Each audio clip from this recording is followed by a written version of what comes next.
We are GB News. We're right across this great nation. On TV. On radio. On digital. Absolutely everywhere. We don't talk down to you.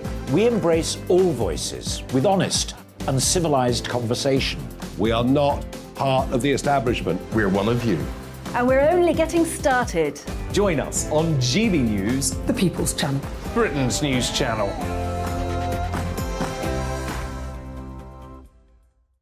Hi there, it's Stephen and Anne.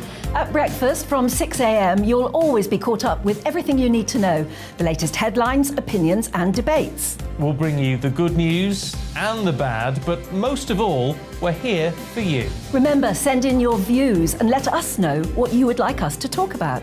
That's because we're your news channel. And every morning at 6 a.m, it's breakfast on GB News. My name's Tom Harwood and join me 9:30 a.m. every weekday for The Briefing, your one-stop shop for everything you need to know about what's going on in politics today. I wonder if this is a deal that might need to be like the biscuits in this factory, twice baked. Is there not an opportunity here to win out against the extremes? Tom Harwood, GB News. What are you going to do about it? Things should have been done differently, and they certainly are being done differently. Don't miss it. The Briefing with me, Tom Harwood, 9:30 Monday to Friday on GB News. Where would you like to go? Just take me to the studio, please, Matt. You know where you're going. I've got a show to do. Friday Night Feast on GB News, 7 p.m. And it's like nothing you've ever seen before. We take a different angle on the week's biggest news stories. The viewers and listeners set me some absolutely mad challenges to do. We tried to rehome a rescue dog. And yes, there's some other wacky stuff in there as well. I feel like I could take on the world. Well, that's that. Friday Night Feast with me, Patrick Christie's, every Friday, 7 till 9 p.m. on GB News. Be there.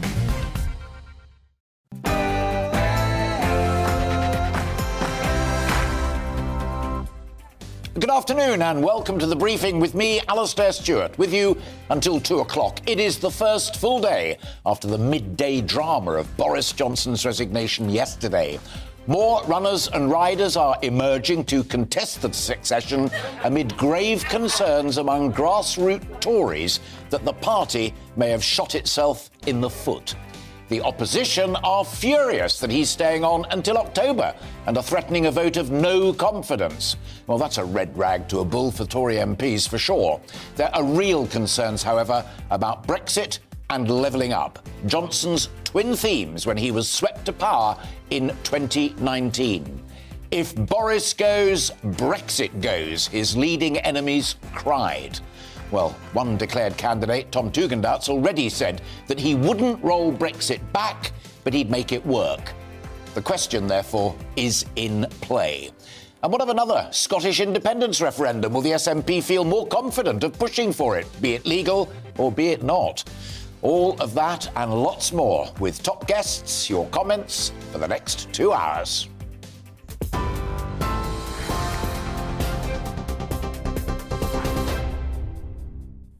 Good afternoon. It's 2 minutes past 12. I'm Rhiannon Jones in the GB newsroom. Former Japanese Prime Minister Shinzo Abe has died after being shot at a campaign event. He was giving a speech in the western city of Nara when he was shot from behind. He later died in hospital. A doctor there says he bled to death from 2 deep wounds, one to his heart and one to his neck. Police say a 41-year-old man has been arrested. Japan's Prime Minister Fumio Kishida has called the shooting unforgivable. Boris Johnson has also paid tribute to Abe, saying his global leadership through uncharted times will be remembered by many. Back here, the race for who's going to replace Boris Johnson as Prime Minister following his resignation yesterday as leader of the Conservative Party has begun. With no clear front-runner, around a dozen potential candidates are assessing whether they have the support to mount leadership bids. Tom Tugendhat, the Commons Foreign Affairs Committee chairman, has become the first contender to throw his hat in the ring. It's believed former Chancellor Rishi Sunak and ex-Health Secretary Sajid Javid could also be considering the job. But Labour's Shadow Trade Minister Nick Thomas-Symonds told GB News there should be a general election. What we should actually be having is a fresh start, a change of government. Changing the person at the top is not going to change the fundamental issue for the Conservative Party, which is this 12 years of failure. And there's no point somehow trying to distance themselves from Boris Johnson. They made Boris Johnson possible. They've made the last months of trashing of standards in public life, the lying and the chaos all possible. And whoever is at the top of the Conservative Party is not going to change that. Meanwhile, there's growing pressure on Boris Johnson to step down immediately rather than wait for a new leader. Former Prime Minister Sir John Major's among those backing Deputy PM Dominic Raab to take over in the interim. But Downing Street says Mr Johnson feels a strong sense of duty to stay on. Well, yesterday's address to the nation came after a slew of resignations and a cabinet reshuffle, which saw a number of key ministers replaced. New Education Secretary James Cleverly's told GB News he'll be waiting until he sees the full slate before deciding who he supports. Personal circumstances mean that I won't be putting myself forward, but I'm also confident that we have a pool of talent which will enable us to choose someone with fantastic experience, whoever that might be. And once a successor has been chosen, the Prime Minister will stand down and hand over. And I think that is the most, I think that's the most pragmatic, professional and least disruptive way of doing it. I don't understand this idea that he should have to step down straight away. When Theresa May resigned in similar circumstances, she carried on, and nobody batted an eyelid about that. When David Cameron resigned, he carried on until we'd found a successor, and nobody batted an eyelid about that either. I mean, that's what always happens, is that the current Prime Minister and the current leader stays on until a successor's been chosen. That was MP for Shipley, Philip Davies, talking to us earlier. NHS leaders say political paralysis is deeply unhelpful for the health service. NHS providers interim CEO Saffron Cordery says that a whole range of critical decisions aren't being made because of government instability. She says key issues include the continuation of the government's hospital building programme, dealing with strike threats and handling an increase in COVID cases. Parts of a Mail on Sunday article about Prince Harry's legal claim against the Home Office were defamatory, the High Court has ruled. The Duke of Sussex is suing Associated Newspapers Limited over a piece that ran following a hearing over his security arrangements. Prince Harry's lawyers claimed the article accused him of lying, which the judge rejected. And former FIFA President Sepp Blatter and ex-UEFA President Michel Platini have been acquitted of corruption by a Swiss court. The pair had stood trial over a payment made in 2011 of £1.7 million. That was made by Blatter, the head of FIFA at the time, to Platini, who ran UEFA. Both men had denied wrongdoing and said the transfer was belated payment for Platini's advisory work for FIFA. Excitement's building among British tennis fans today as Cameron Norrie faces the biggest match of his career in the men's semi-finals at Wimbledon. The 26-year-old's only the fourth British man to ever reach the last four at the All England club. It's a tough one, though. He'll play top seed Novak Djokovic on centre court this afternoon. And we wish him all the best of luck. This is GB News. We'll bring you more as it happens now, though. It's back to Alistair Stewart.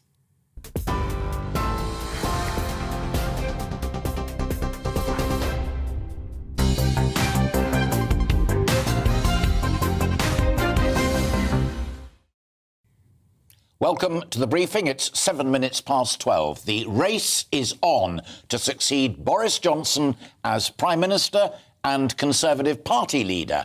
But he won't be going just yet, with the new leader set to be confirmed at the Tory party conference in early October. Now, all of the newspapers have done brilliant pieces on the runners and riders, and there at the moment is Ben Wallace, who is the Defence Secretary, currently in most of the betting scams. Did I say scams? Scams is the favourite. But what I find really interesting, and we talked about this yesterday on GB News, two people not in the Cabinet. Penny Mordaunt, who used to be Defence Secretary but is now a Trade Minister, 6-1. And down here, Tom Tugendhat, who we've already been talking about on GB News today, at 7-1. He's the chair of the Foreign Affairs Select Committee. It is a joy to be joined today by my old friend, Mark Longhurst. We knew each other when you were mainly at Sky guy, but we also worked together back at the old shop. Indeed, ITN, and I'm afraid to say both veterans of previous party leadership elections. I think that's a good thing. You've chosen the Telegraph as your runners and riders. Well, yeah, I mean, because not that we should Tugendhat's gone a bit further. Yeah, shouldn't encourage betting by anyone, of course, at the moment. But, I mean, interesting that the only one who's put his stall out at the moment is Tom Tugendhat in the Telegraph, because clearly there's a decision for everyone to make. Is this going to be about policy or is it going to be about personality? Yeah. And who would want this job anyway, looking at what's coming down the pipeline? And that's forced Tom Tugendhat already to take to social media, Twitter, to say, I'm not going to reverse Brexit, I'm going to make it work. So it's a really lively debate. Joining in that lively debate, I'm delighted to say, which will go on right up until 2 o'clock, is our first guest. I hope that wasn't holding a furrowed brow, Christine Jardine, Liberal Democrat MP for Edinburgh West. We'll come to the runners and riders in just a moment. But first, are you supporting this idea that Labour have been talking about mainly of a no-confidence vote in the Prime Minister to get him out before October? I think it's ridiculous, to be frank, that... What, the no-confidence vote's ridiculous? He should have been shown the door yesterday, immediately, and left. Because Boris Johnson, this is not an issue of policy, disagreement within the Conservative Party. This is a Prime Minister whose character has been called into question and who's not fit for office. He should just have gone. But I think if Labour are forced to put forward this no-confidence motion, then I would think that they will get support from parties across the House. And I would actually hope that Conservative ministers will look in the mirror and think, you know what, we've failed to get this guy out of Downing Street, because whatever way you look at it, he's still there. Mark's going to come in. Christine, Mark's going to come in a moment, but I'm going to put to you my second question. That is, I'm long enough in the tooth to remember that if there's one thing that unites a party, it's to attack a leader who's already said, OK, the game's up, I'm on my way. You're going to get hammered if you put that vote forward. By whom? By people who want Boris Johnson to stay in office. There can't be many of them left. This is not coming from me. This is coming from the Labour Party, is the first thing I should say. But we are not at the moment jumping in this and say, oh, yes, vote of no confidence, general election. We are saying, why have you not removed this man from office? He has resigned and he's being allowed to stay in Downing Street, Trump-like almost, refusing to go because we are told of a wedding anniversary party. That's out of order. The man should be out of Downing Street now. His character's been called into question. He's not fit for office. He has misled Parliament. He's misled the people. What are we supposed to do? He should not be there. Christine, the next voice you'll hear is Mark Longhurst. Yes, and Christine, I was just wondering that there are those who think that having a lame duck Prime Minister, even though it may be bad for the country, is good for the opposition parties. He's a good electoral asset for you.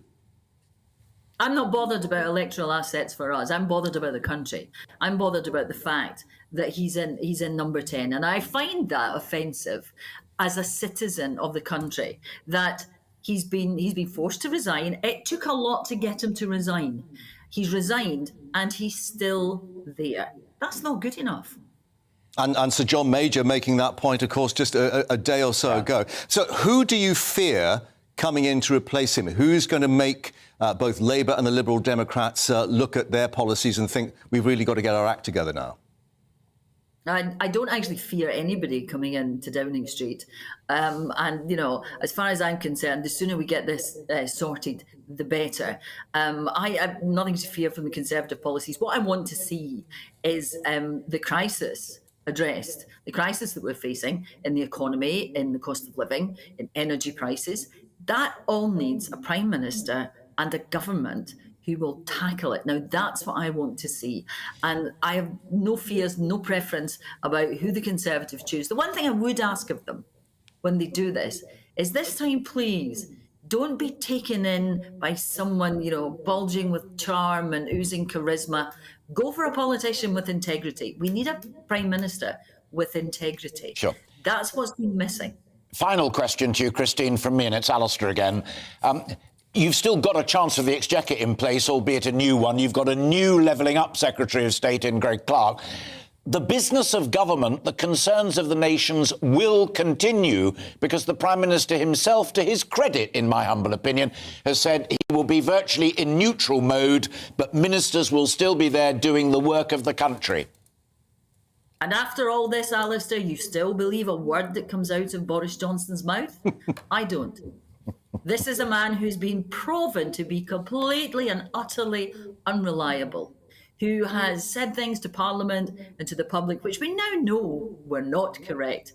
So when he says, oh, you know, I'll be hands off, I'll stay neutral, I'm sorry, we shouldn't have to take his word for it. We should have him removed.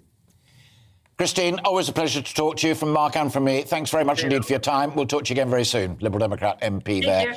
Christine Jardine. Now, it is safe to say that we've been left with a long list of concerns following Boris Johnson's resignation yesterday. What will happen with Ukraine and our frontline leading support? Who's taking the Prime Minister's place over that? Presumably Ben Wallace will continue to drive it forward, but top decisions have to be made. Will our education system be left in tatters? My teacher daughter was saying, another Secretary of State for Education, give us a break. The list is pretty endless. But the question that an awful lot of you are dying to know is this.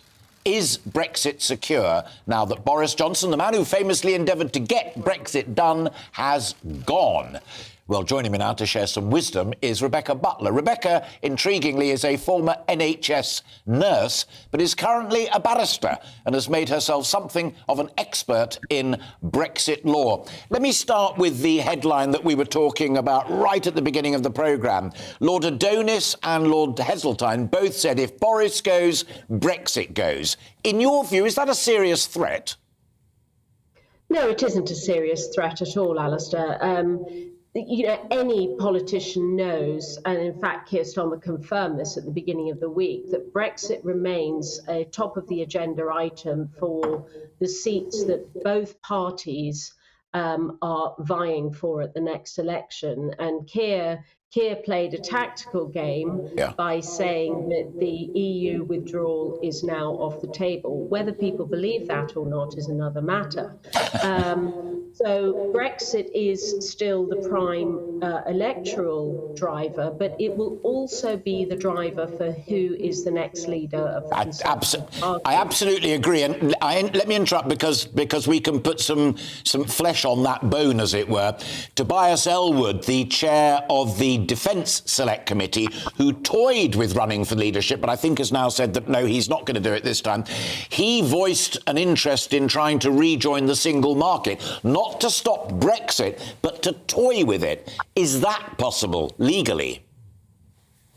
Well, no, because you can't join the single market without having freedom of movement. So, you know, politicians come out with these sound bites and they say it to sort of spread their popularity amongst their own constituency. But the reality is we have to have a symmetrical Brexit. And this is something that Boris Johnson has actually failed to achieve. And people like me are extremely frustrated with that. We need to have a symmetrical Brexit where it is recognised that we are one of the leading economies on this planet, and the EU has got to start recognising our sovereignty. Our economic position is no worse, and in fact is marginally better than the EU, because the EU today is saying the Eurozone is going to go into a recession by the end of the year. The European Central Bank has been a lot slower than the Bank of England and the Federal Reserve in the US in raising interest rates. So, the EU is going to really be facing some very, very significant challenges because of the disparity between the northern states and the southern states and the economic health of them. So, what my frustration has always been is the asymmetry. The Northern Ireland Protocol is causing significant problems, which Boris Johnson was trying to achieve. Yes. But the problem, Alistair, with Boris is that he always said a good thing, but his ability to implement plans was always a little bit lacking. And it was almost as though he got distracted all the way through. And this was a frustration with his sort of premiership was that he never drove things through to their final conclusion. A bit like the builder who comes and does the demolition job very quickly, but doesn't finish the plastering. So, that's the frustration for Brexiteers. And, I spent a lot of time in the EU, and even little things like going through passport control, I have to go through a non-EU channel when I go to the EU, but EU nationals, when they come to the UK, they go through the UK channel. There are so many asymmetrical problems with Brexit, and our problem has been nobody really standing up to the EU and saying, we come first. We come first every single time. We allow the EU to dominate us.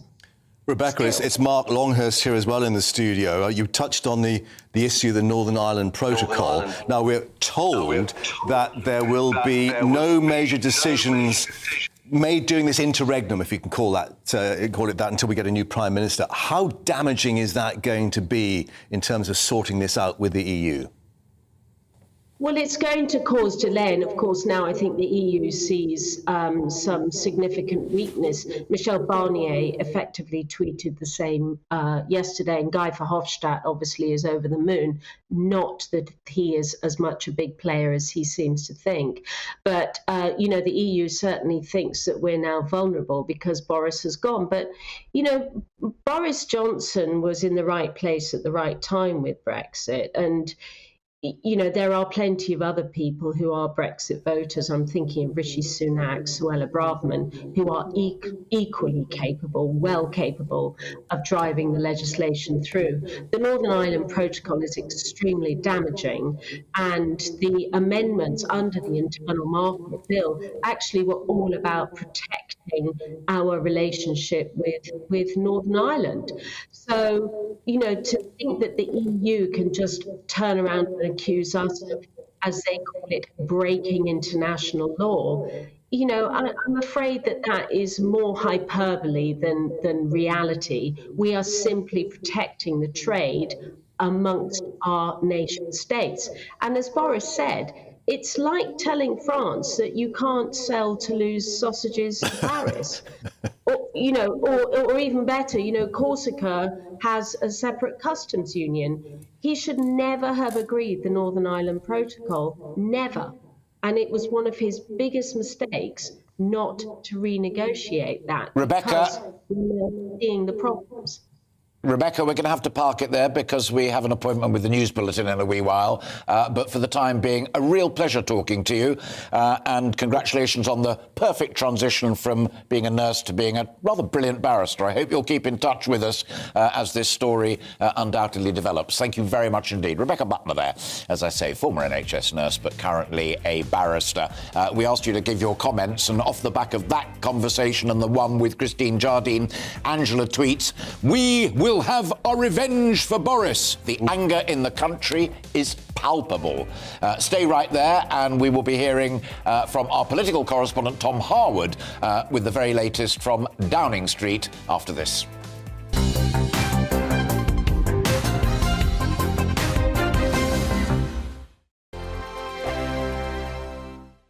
We are GB News. We're right across this great nation. On TV. On radio. On digital. Absolutely everywhere. We don't talk down to you.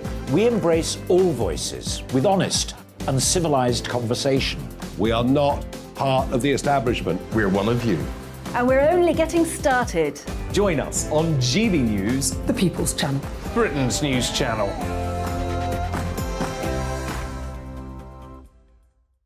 Hi there, it's Stephen and Anne. At breakfast from 6 a.m, you'll always be caught up with everything you need to know, the latest headlines, opinions and debates. We'll bring you the good news and the bad, but most of all, we're here for you. Remember, send in your views and let us know what you would like us to talk about. That's because we're your news channel. And every morning at 6 a.m, it's breakfast on GB News. My name's Tom Harwood, and join me 9:30 a.m. every weekday for The Briefing, your one-stop shop for everything you need to know about what's going on in politics today. I wonder if this is a deal that might need to be like the biscuits in this factory, twice baked. Is there not an opportunity here to win out against the extremes? Tom Harwood, GB News. What are you going to do about it? Things should have been done differently, and they certainly are being done differently. Don't miss it. The Briefing with me, Tom Harwood, 9:30 Monday to Friday on GB News. Where would you like to go? Just take me to the studio, please, Matt. You know where you're going. I've got a show to do. Friday Night Feast on GB News, 7 p.m. And it's like nothing you've ever seen before. We take a different angle on the week's biggest news stories. The viewers and listeners set me some absolutely mad challenges to do. We tried to rehome a rescue dog. And yes, there's some other wacky stuff in there as well. I feel like I could take on the world. Well, that's that. Friday Night Feast with me, Patrick Christie's, every Friday, 7 till 9 p.m. on GB News. Be there.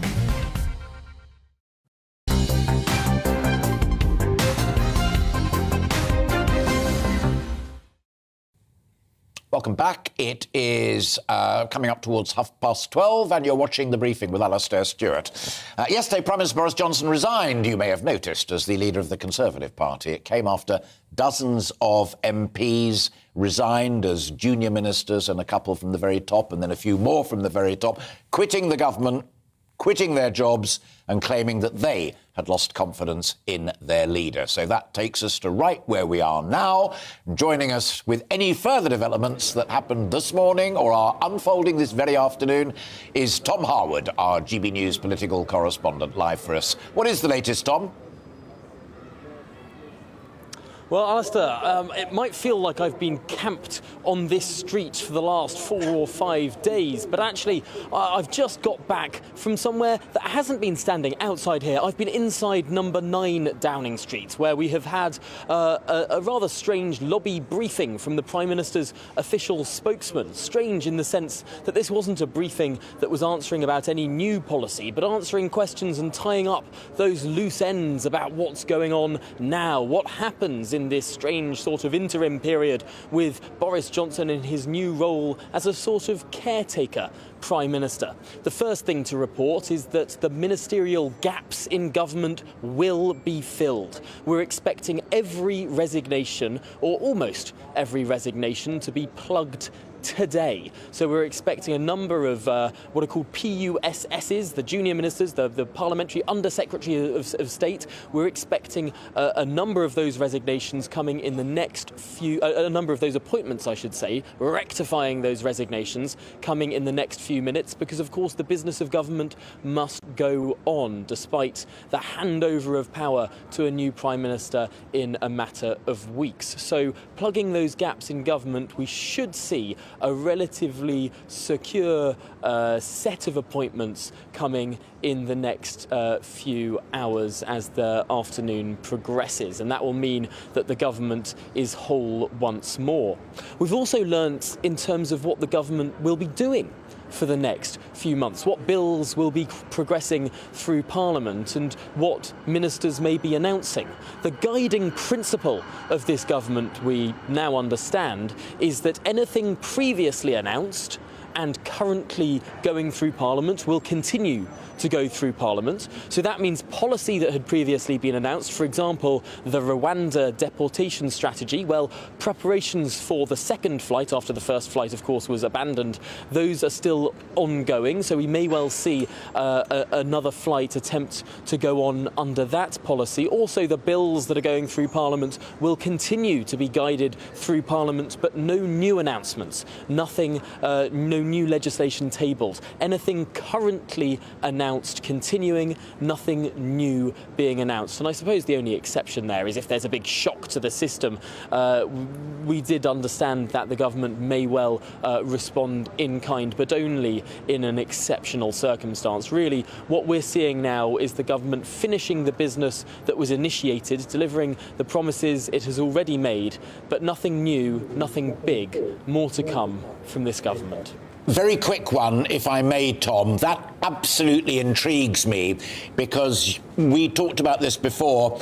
In his resignation letter, Rishi Sunak as Chancellor said, basically, you and I can't agree on economic policy, therefore I can't make the big speech I was going to be making. Nadhim Zahawi's people have been whispering in many, many ears, he's still going to do it because that's at the pounding heart of his bid to be leader. Well, Alistair, you ask a fantastic question, because that is a question that was directly asked of the Prime Minister's spokesman, and I can confirm that the speech that was scheduled for Tuesday, this joint economic speech between the Prime Minister and the Chancellor, that has been cancelled. Wow. That is not now going ahead. Why is it not going ahead? Because it would be new policy. It would be a change in policy, and this government has committed to do no new policy. So that speech cancelled. Wow, big news. Tom, thanks very much indeed. Talk to you later on. That really is very significant, in my humble opinion. Now, if you say to a number of people the Conservative Party, it occasionally conjures up a vision of a sort of old-fashioned chaps in suits and grey hair and this, that and the other. But curiously enough, the two women who've been Prime Minister of this great country both came from the Conservative Party, and it would appear that they may not be finished yet with that agenda, because Britain could be in line for its first ever ethnic minority Prime Minister, with Rishi Sunak, Sajid Javid, Suella Braverman, Kemi Badenoch and Priti Patel all potentially in the running. So would people care? Does it still matter? Let's talk to our culture and social affairs correspondent, Inaya Falarin Iman. It's great to see you. And what I said at the beginning there, ironically, remains the case. Oh, the Tories, they're all fuddy-duddy. They're the groundbreakers.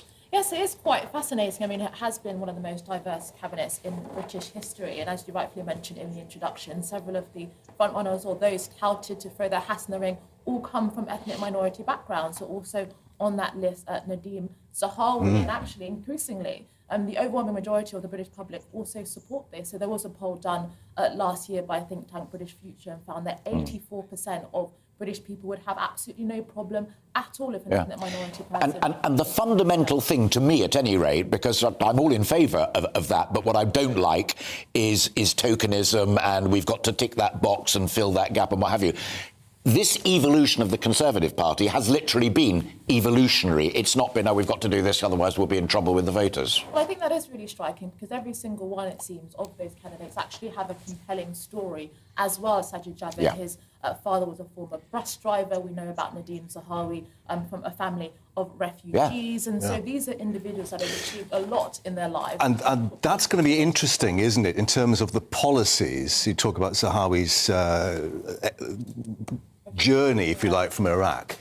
How will that affect issues of Rwanda, the migrant crisis and so on? Because clearly they will have to work out how that's going to reverberate with the electorate. I think that's a really important point. And as we have seen with Priti Patel being the Home Secretary, she has also been subject to a significant amount of criticism because of her background. And people have argued that how could you have these policies when actually you come from an ethnic minority background? I do think that many of those ethnic minority politicians have found that incredibly frustrating. Kemi Badenoch has overtly said that she doesn't want her identity to be a significant factor in terms of her candidacy. It's all about their ability, exactly. rather. So in many ways, that is the essence of conservatism as they would see it, that it is if you work hard, if you make a contribution, you can achieve something. I think one of the fascinating things as well about the polling, and Mark and I were talking about earlier, he's got the Telegraph runners and riders, and I've got the Mail here, but favourite at the moment is Ben Wallace. OK, a white male. Forget that just for a moment. But one of the main reasons for that is because he's head down, doing the job on Ukraine, backing our armed services, supporting Zelensky and his government. And the other one, who's very close, up there, maybe second or third, is Penny Mordaunt, who day in, day out is trying to cut trade deals, not least in the United States of America. Well, many of the ethnic minority MPs, some have argued that maybe some of them haven't got enough experience. So Suella Braverman, the Attorney General, hasn't necessarily held a great office of state, similar with Kemi Badenoch, but Sajid Javid has held many significant offices of state within the government. And so we had also Rishi Sunak, the Chancellor of the Exchequer. So I do think it's still very early days, an open competition, so to speak, but it is very fascinating. And may the best person win. Inaya, thank you very much indeed for joining us and shedding light upon that. Now, don't go anywhere, because in just a moment we'll be talking to Henry Morrison from the Northern Powerhouse Partnership about the future of levelling up after Michael Gove was spectacularly sacked from his post, as he said to a number of us last night, not for the first time. But now let's bring you right up to date with all of the GB News headlines.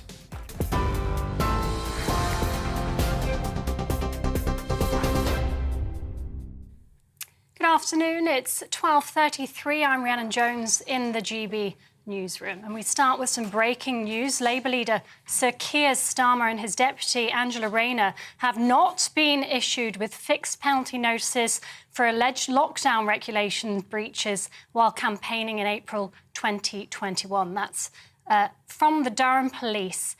They say that Labour leader Sir Keir Starmer and his deputy Angela Rayner have not been issued with fixed penalty notices for alleged lockdown regulation breaches while campaigning in April 2021. In other news, former Japanese Prime Minister Shinzo Abe has died after being shot at a campaign event. He was giving a speech in the western city of Nara when he was shot from behind. He later died in hospital. A doctor there says he bled to death from 2 deep wounds, one to his heart and one to his neck. Police say a 41-year-old man has been arrested. Prime Minister Boris Johnson has paid tribute to Abe, saying his global leadership through uncharted times will be remembered by many. Meanwhile, back here, Downing Street says there'll be more ministerial appointments today and broadly expects all gaps left in the party to be filled. It says the race begins for who's going to replace Boris Johnson as Prime Minister following his resignation yesterday as leader of the Conservative Party. With no clear front-runner, around a dozen potential candidates are assessing whether they have the support to mount leadership bids. Foreign Affairs Committee Chairman Tom Tugendhat has become the first contender to throw his hat in the ring, with former Chancellor Rishi Sunak and ex-Health Secretary Sajid Javid also considering the job. Meanwhile, there's growing pressure on Boris Johnson to step down immediately rather than wait for a new leader. Former Prime Minister Sir John Major's among those backing Deputy PM Dominic Raab to take over in the interim. But Downing Street said Mr Johnson feels a strong sense of duty to stay on. And excitement's building for British tennis fans as Cameron Norrie faces the biggest match of his career in the men's semi-finals at Wimbledon. The 26-year-old's only the 4th British man to reach the last 4 at the All England club. It's a tough one. He'll play top seed Novak Djokovic on centre court this afternoon. TV online and DAB+ radio, this is GB News. Now it's back to Alistair with the briefing.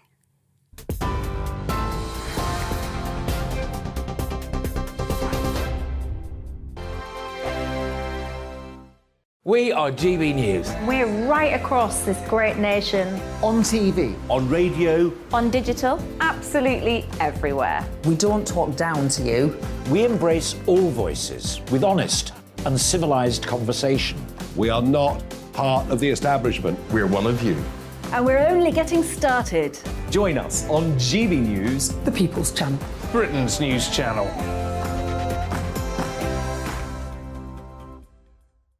Hi there, it's Stephen and Anne. At breakfast from 6 a.m, you'll always be caught up with everything you need to know. The latest headlines, opinions and debates. We'll bring you the good news and the bad, but most of all, we're here for you. Remember, send in your views and let us know what you would like us to talk about. That's because we're your news channel. And every morning at 6 a.m, it's breakfast on GB News. My name's Tom Harwood and join me 9:30 a.m. every weekday for The Briefing, your one-stop shop for everything you need to know about what's going on in politics today. I wonder if this is a deal that might need to be like the biscuits in this factory, twice baked. Is there not an opportunity here to win out against the extremes? Tom Harwood, GB News. What are you going to do about it? Things should have been done differently, and they certainly are being done differently. Don't miss it. The Briefing with me, Tom Harwood, 9:30 Monday to Friday on GB News. Where would you like to go? Just take me to the studio, please, Matt. You know where you're going. I've got a show to do. Friday Night Feast on GB News, 7 p.m. And it's like nothing you've ever seen before. We take a different angle on the week's biggest news stories. The viewers and listeners set me some absolutely mad challenges to do. We tried to rehome a rescue dog. And yes, there's some other wacky stuff in there as well. I feel like I could take on the world. Well, that's that. Friday Night Feast with me, Patrick Christie's, every Friday, 7 till 9 p.m. on GB News. Be there.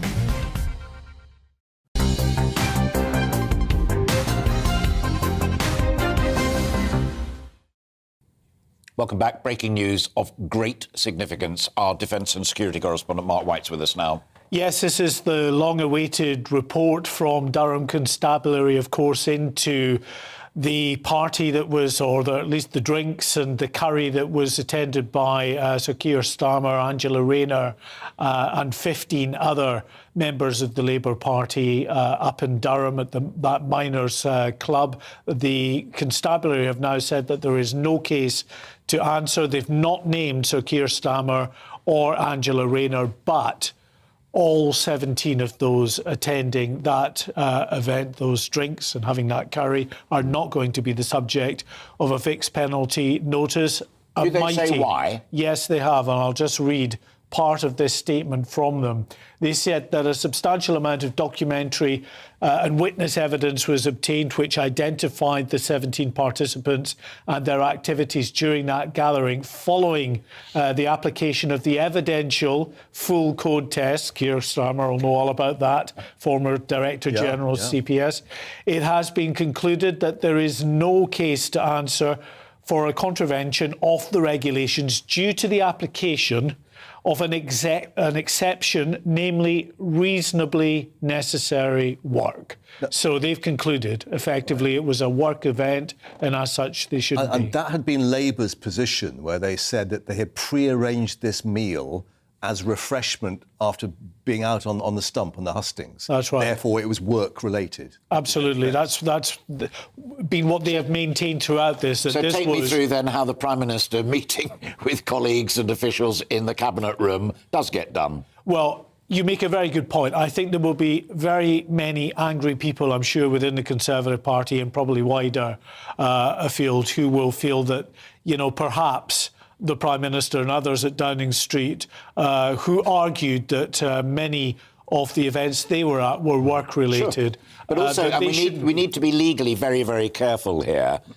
But was it not also the case that there were people with influence in the police who were also at that gathering and may or may not have whispered in various ears? Well, I use the word allegation in capitals about that high. You know something I don't, and I'm not really up on whether... There was some suggestion of the Police and Crime Commissioner, is how you're talking about. Yes. But this, just to remind people, is Durham Police, completely separate from the Met, who investigated what went on in Downing Street. Yeah. Is there now any process where if, for instance, the Conservative Party say, we don't think there's been a level playing field, that there can be some kind of appeal against the decision of Durham Police? Well, I think they can certainly complain to the police and to potentially the Independent Office of Police Complaints. And I'm sure that may well happen. There was some suggestion that there's no way that Sir Keir Starmer and others were going to be fined because Durham Constabulary don't have a policy of retrospectively going after people who've committed COVID breaches.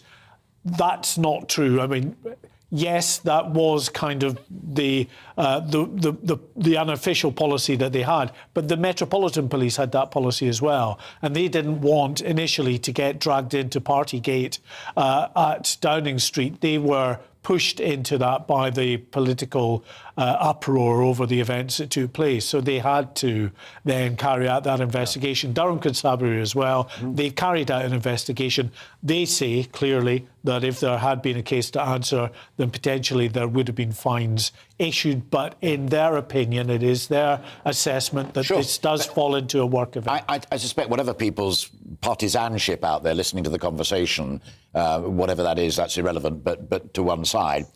When you've got something that is of such national significance, i.e. lockdown and the fight against COVID, you can kind of understand how magistrates take a slightly different view and show leniency here, there and everywhere.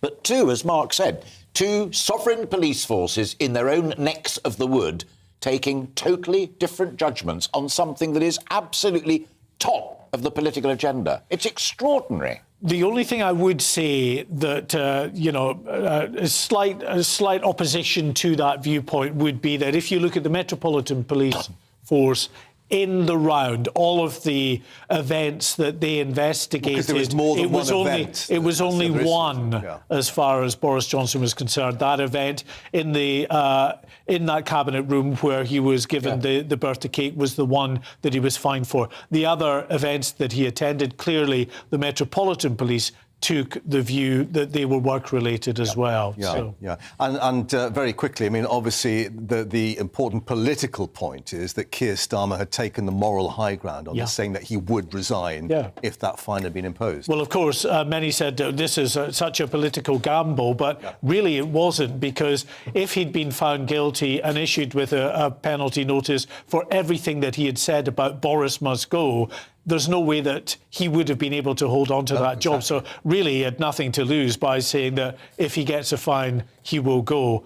For him, luckily, he's not got a fine. He can continue on and come up against the new Prime Minister, whoever that will be. All right. Mark, great to see you. Thank you very much indeed for bringing us up to date on that. I suspect that you will be returning to the fray when you might be, get a wee bit more on it for us. There we are.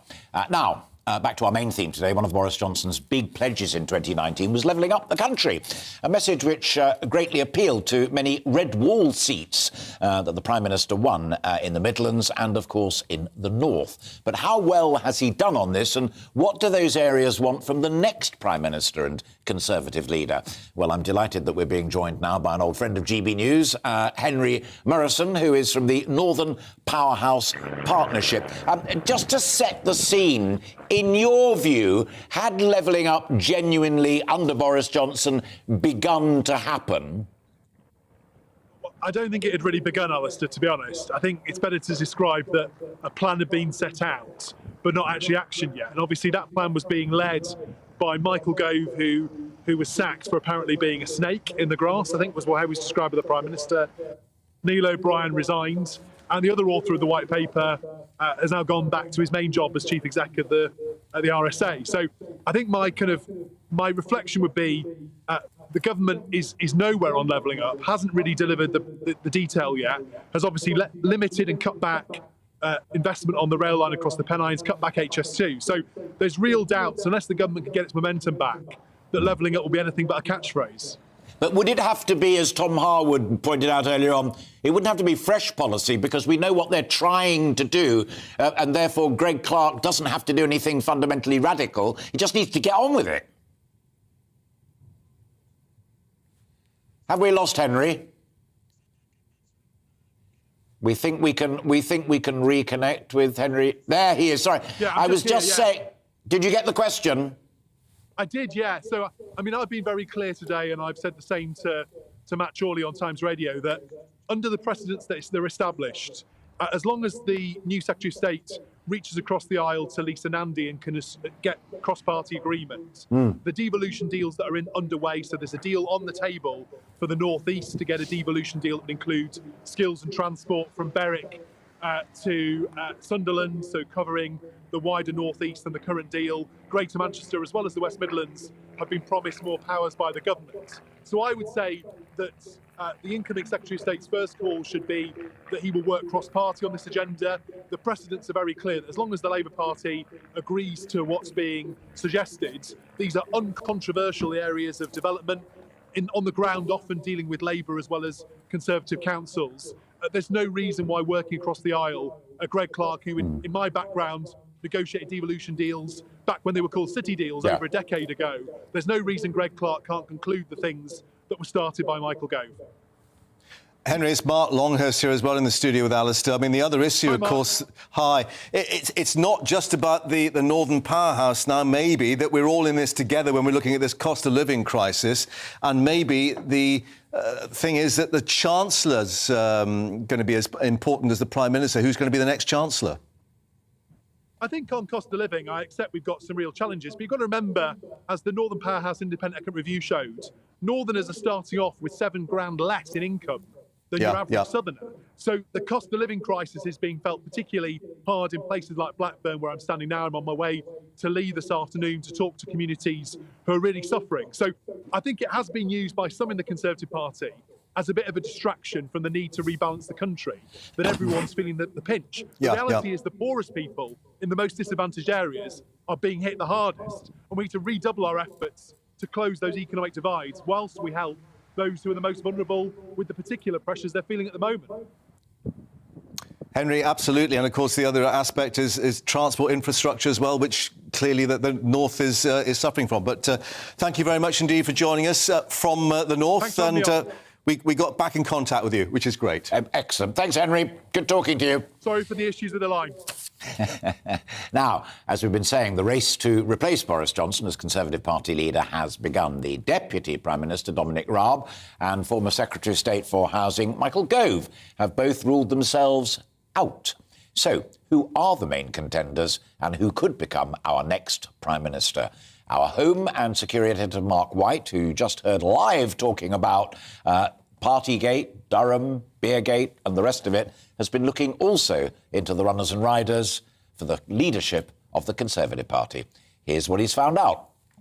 For a long time, Rishi Sunak seemed the likely favourite in any leadership contest after he pushed through billions of extra funding to protect jobs when the pandemic struck. But the former Chancellor's stock took a bit of a battering more recently, following the revelations that his wife had non-domicile status for tax purposes and he'd held onto his US green card while serving in the government. But he still remains pretty popular within the party. In recent months, the Foreign Secretary, Liz Truss, has clearly been positioning herself for a leadership run, appearing at times to channel her inner Margaret Thatcher with her high-profile interventions and photo opportunities. She has strong grassroots support within the party, and the war in Ukraine has certainly pushed up her public profile. It's done the same for the Defence Secretary, Ben Wallace. The former army officer has been widely praised for his deft handling of the UK's military response to the crisis, a key figure in providing support and training for Ukraine's armed forces. He's admired as a highly capable cabinet minister who has widespread support from all wings of the party. Although he's played down any interest in the top job, he's a definite contender. Suella Braverman became the first cabinet minister to publicly announce her intention to stand during a television interview on Wednesday night. She was appointed Boris Johnson's Attorney General 2 years ago. She's positioning herself as an anti-woke candidate, but for now at least, she's not seen as one of the favourites.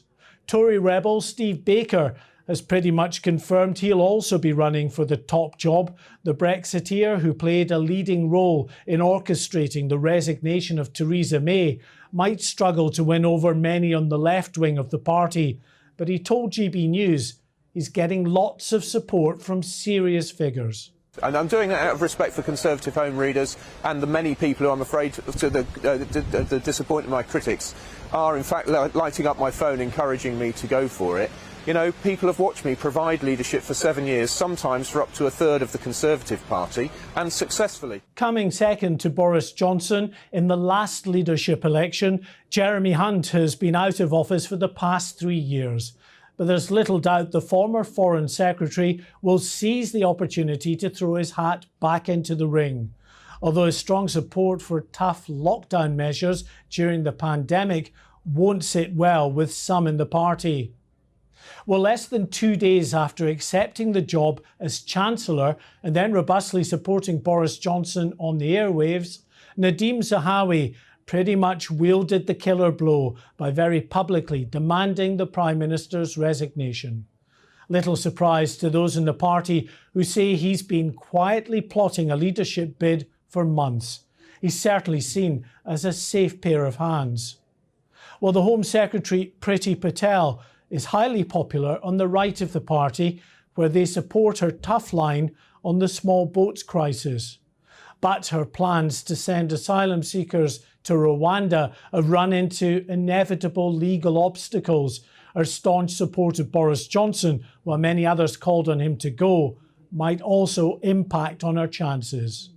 The former Health Secretary, Sajid Javid, was the first to resign on Tuesday, sparking the final push to get rid of Boris Johnson. The former Chancellor and Home Secretary, he certainly has the political pedigree for the top job. He may not have the charisma of some of the other candidates, but he's clearly trying to position himself as a man of integrity. Back in January, Tom Tugendhat, the chairman of the Foreign Affairs Select Committee, announced his intention to stand for leader should Boris Johnson be turfed out. a Remain supporter in 2016. The former soldier might struggle to cut through with many Brexiteers in the party, but he's greatly admired as a very capable and thoughtful politician. Mark White there. You heard him just a moment ago as well with our breaking news about the fact that Keir Starmer and Angela Rayner and all of them will not get fined. You've been responding direct to us here at GB News via social media. Steve says the people in Durham are furious. We will seek to get this investigated. And then Amelia comes in and says, so with razor-light focus, Boris Johnson, Rishi Sunak get fined for eating cake. UK Labour leadership gather with 20 people for Beergate and don't get fined. Both police forces can't be right. Surely it needs investigating. Keep those comments and keep those messages coming in. Mark will be monitoring them. I'll be monitoring them, and we will share back with you what we judge to be the best ones. Now, let's go back to that breaking news as well. And I'm delighted to say that we are joined now by there she is, Anne Widdecombe, former Conservative minister. You served in the Home Office, didn't you, Anne? Yes, I was a Home Office minister, Alistair. Yeah. That's what I thought. So before getting into the hard, raw politics of it, as it were, the thing that a lot of people are saying to me on Twitter is, how can Durham make one judgment on the basis of similar evidence and the Met make another judgment on the basis of similar evidence? I mean, it's a very good question. I don't understand the decision, but that apart, police forces operate as independent units. And they answer for their own operations. They make their own decisions as to what they send to the CPS and what automatic fines they levy. So you can get two police forces making completely different decisions in what look like, at any rate, on the surface, remarkably similar circumstances. So I'm afraid it's just a product of the system. That's why in some areas you get the police concentrating very heavily on small crime, like things like wolf whistling, and in other areas you get the police taking a completely different policy and seeing a bigger picture. That's why. And do you think that the party Conservative Central Office will want to know a little bit more about this and maybe try and appeal that decision in any way, if they can? I think that if we were not in the situation that we're in at the moment, the answer to that is yes. They almost certainly would. But at the moment, I think the Conservative Party is very badly wounded. It's got its own internal chaos. Whether it wants to spend time arguing about Beergate, I would have thought that unlikely. But frankly, you never know. Wounded badly, you just said, almost as a throwaway line, Anne. Self-inflicted wounds. Totally self-inflicted wounds. So the Prime Minister, chaotic, never got a grip on the chaos. The party, hysterical, never got a grip on the hysteria. I have been saying, and I don't mean it as some sort of silly joke, I actually do mean it, that the worst possible result after the next general election would be a Labour government. Frankly, the second worst result is this lot running the country. They are making an incredible mess of it, despite having a huge mandate from the public. An incredible mess of it. Does that mean, and I'm going to stick my neck out a little bit on this, does that mean that Anne Widdecombe, therefore, would like to see somebody who is not in the top reaches of government at the moment, be it a Home Secretary, a Foreign Secretary, even a Defence Secretary, but someone from slightly lower down the ranks and, how can I put this, with cleaner hands? Not necessarily. I do certainly want to see people with clean hands there in the sense of integrity, stability, and all those sorts of things. I'm looking at the moment, I think it's important that the person is a Brexiteer, because whereas I thought that argument was over and done with, we could just get on with it. Apparently not. It's raised its ugly head again. So it is important, I think, that the person is a Brexiteer. Zahawi is an obvious Brexiteer. Sunak is an obvious Brexiteer. So there are those amongst the higher echelons who could do this. And probably you don't need to risk an experiment with somebody completely new. We did that in the Tory party when I was in the Tory party with William Hague. And I've always said that if we'd only had a more experienced person then and William Hague later, we wouldn't have wasted his talents as we did. For example, I don't think Liz Truss is ready. She's just not ready. She's competent. She's very capable. She's not ready. And Mark Longhurst here again. The other question, very briefly, given the state of the economy, is it as important who's going to be Chancellor as it is the Prime Minister? It's crucial in terms of both the Chancellor and the Prime Minister. I mean, it would be silly to imagine that any Chancellor takes decisions in isolation. That is why, in the course of this leadership campaign, which is now going to divide both country and party for a long time to come, in the course of this leadership campaign, it's essential that we get some policy laid out. We've got total policy drift. And I understand that COVID caused some of that, but, that excuse is now wearing thin. We need solid policy. For example, we're free to determine our own VAT. Why didn't we take VAT off fuel? We need big policies of that sort. That's the Chancellor. Yep. Anne Widdecombe, always a pleasure. Thank you very much indeed for joining us this afternoon. Good to see you. Anne Widdecombe there with her always strong, powerful views on these matters. You're watching The Briefing with Alastair Stewart and my very good friend Mark Longhurst as well. Thanks for tuning in, but don't go far. We're just coming up towards the top of the hour, and then we have another hour. And surprise, surprise, bear in mind Anne Widdecombe's words ringing in your ear. We'll be talking about the economy a little bit more. That's after the break.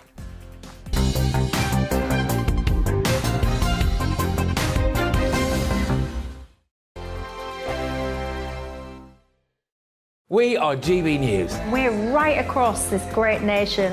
On TV. On radio. On digital. Absolutely everywhere. We don't talk down to you.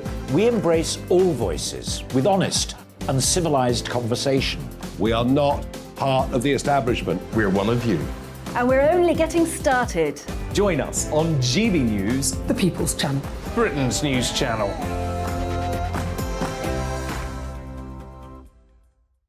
Hi there, it's Stephen and Anne.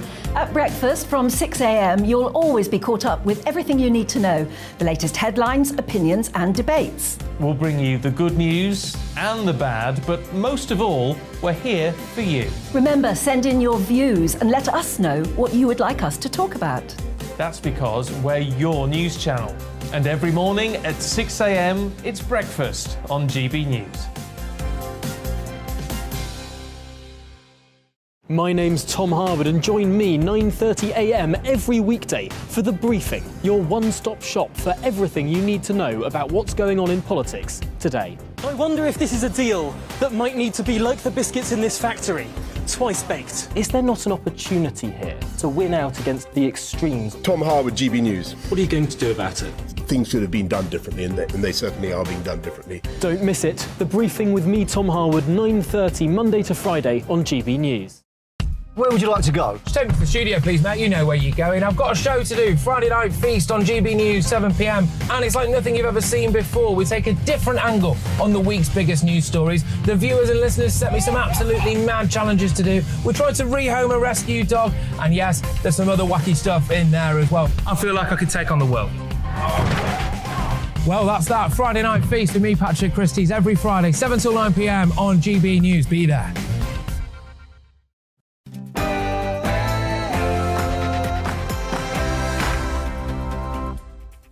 Welcome back. You're watching The Briefing with me, Alastair Stewart. A battle royal over what it means to be a Tory was already grumbling before Boris Johnson's resignation.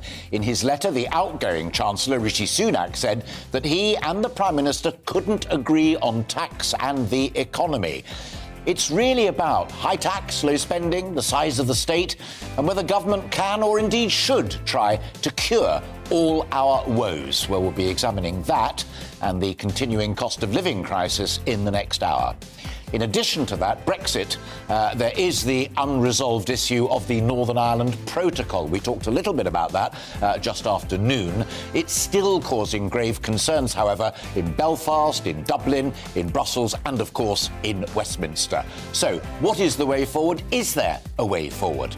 All of that with our top guests and your comments, and Mark Longhurst, my good friend who's joining me for this second hour as well. Keep those comments coming in. We both would love to hear from you. GBViews at gbnews.uk or on GB News social media or my own.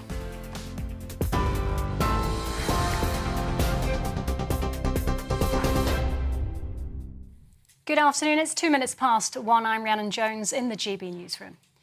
Police have confirmed Labour leader Sir Keir Starmer and his deputy Angela Rayner won't be issued with fixed penalty notices for alleged lockdown breaches. Sir Keir was videoed drinking a bottle of beer over a takeaway curry with colleagues during a visit to Durham in April 2021 ahead of the Hartlepool by-election. It later emerged Ms Rayner was also at the gathering, dubbed Beergate by some. Both had previously promised to step down if they were found to have broken lockdown rules. Former Japanese Prime Minister Shinzo Abe has died after being shot at a campaign event. He was giving a speech in the western city of Nara when he was shot from behind. He later died in hospital. A doctor there says he bled to death from 2 deep wounds, one to his heart and one to his neck. Police say a 41-year-old man has been arrested. Japan's Prime Minister Fumio Kishida has called the shooting unforgivable. Boris Johnson has also paid tribute to Abe, saying his global leadership through uncharted times will be remembered by many. Back here, the race for who's going to replace Boris Johnson as Prime Minister following his resignation yesterday as leader of the Conservative Party has begun. With no clear frontrunner, around a dozen potential candidates are assessing whether they have the support to mount leadership bids. Tom Tugendhat, the Commons Foreign Affairs Committee chairman, has become the first contender to throw his hat in the ring. It's believed former Chancellor Rishi Sunak and ex-Health Secretary Sajid Javid could also be considering the job. But Labour's Shadow Trade Minister Nick Thomas-Symonds told GB News there should be a general election.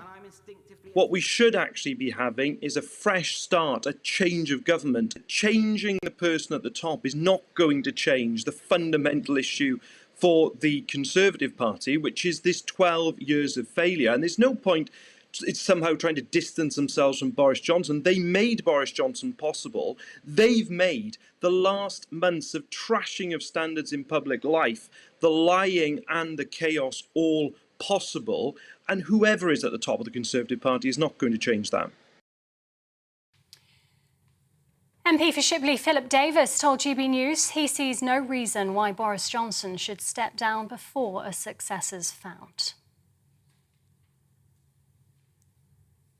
I don't understand this idea that he should have to step down straight away. When Theresa May resigned in similar circumstances, she carried on, and nobody batted an eyelid about that. When David Cameron resigned, he carried on until we'd found a successor, and nobody batted an eyelid about that either. I mean, that's what always happens, is that the current Prime Minister and the current leader stays on until a successor's been chosen. NHS leaders say political paralysis is deeply unhelpful for the health service. NHS providers interim CEO Saffron Cordery says that a whole range of critical decisions aren't being made because of government instability. She says key issues include the continuation of the government's hospital building programme, dealing with strike threats and handling an increase in COVID cases. Parts of a Mail on Sunday article about Prince Harry's legal claim against the Home Office were defamatory, the High Court has ruled. The Duke of Sussex is suing Associated Newspapers Limited over a piece it ran following a hearing over his security arrangements. Prince Harry's lawyers claimed the article accused him of lying, which the judge rejected. Former FIFA President Sepp Blatter and ex-UEFA President Michel Platini have been acquitted of corruption by a Swiss court. The pair had stood trial over a payment in 2011 of £1.7 million made by Blatter, the head of FIFA at the time, to Platini, who ran UEFA. Both men had denied wrongdoing and said the transfer was belated payment for Platini's advisory work for FIFA. And excitement is building among British tennis fans today as Cameron Norrie faces the biggest match of his career in the men's semi-finals at Wimbledon. The 26-year-old's only the fourth British man to reach the last four at the All England club. It's a tough one. He'll play top seed Novak Djokovic on centre court, and we wish him the very best of luck. This is GB News. We'll bring you more as it happens. Now, though, it's back to Alistair with the briefing.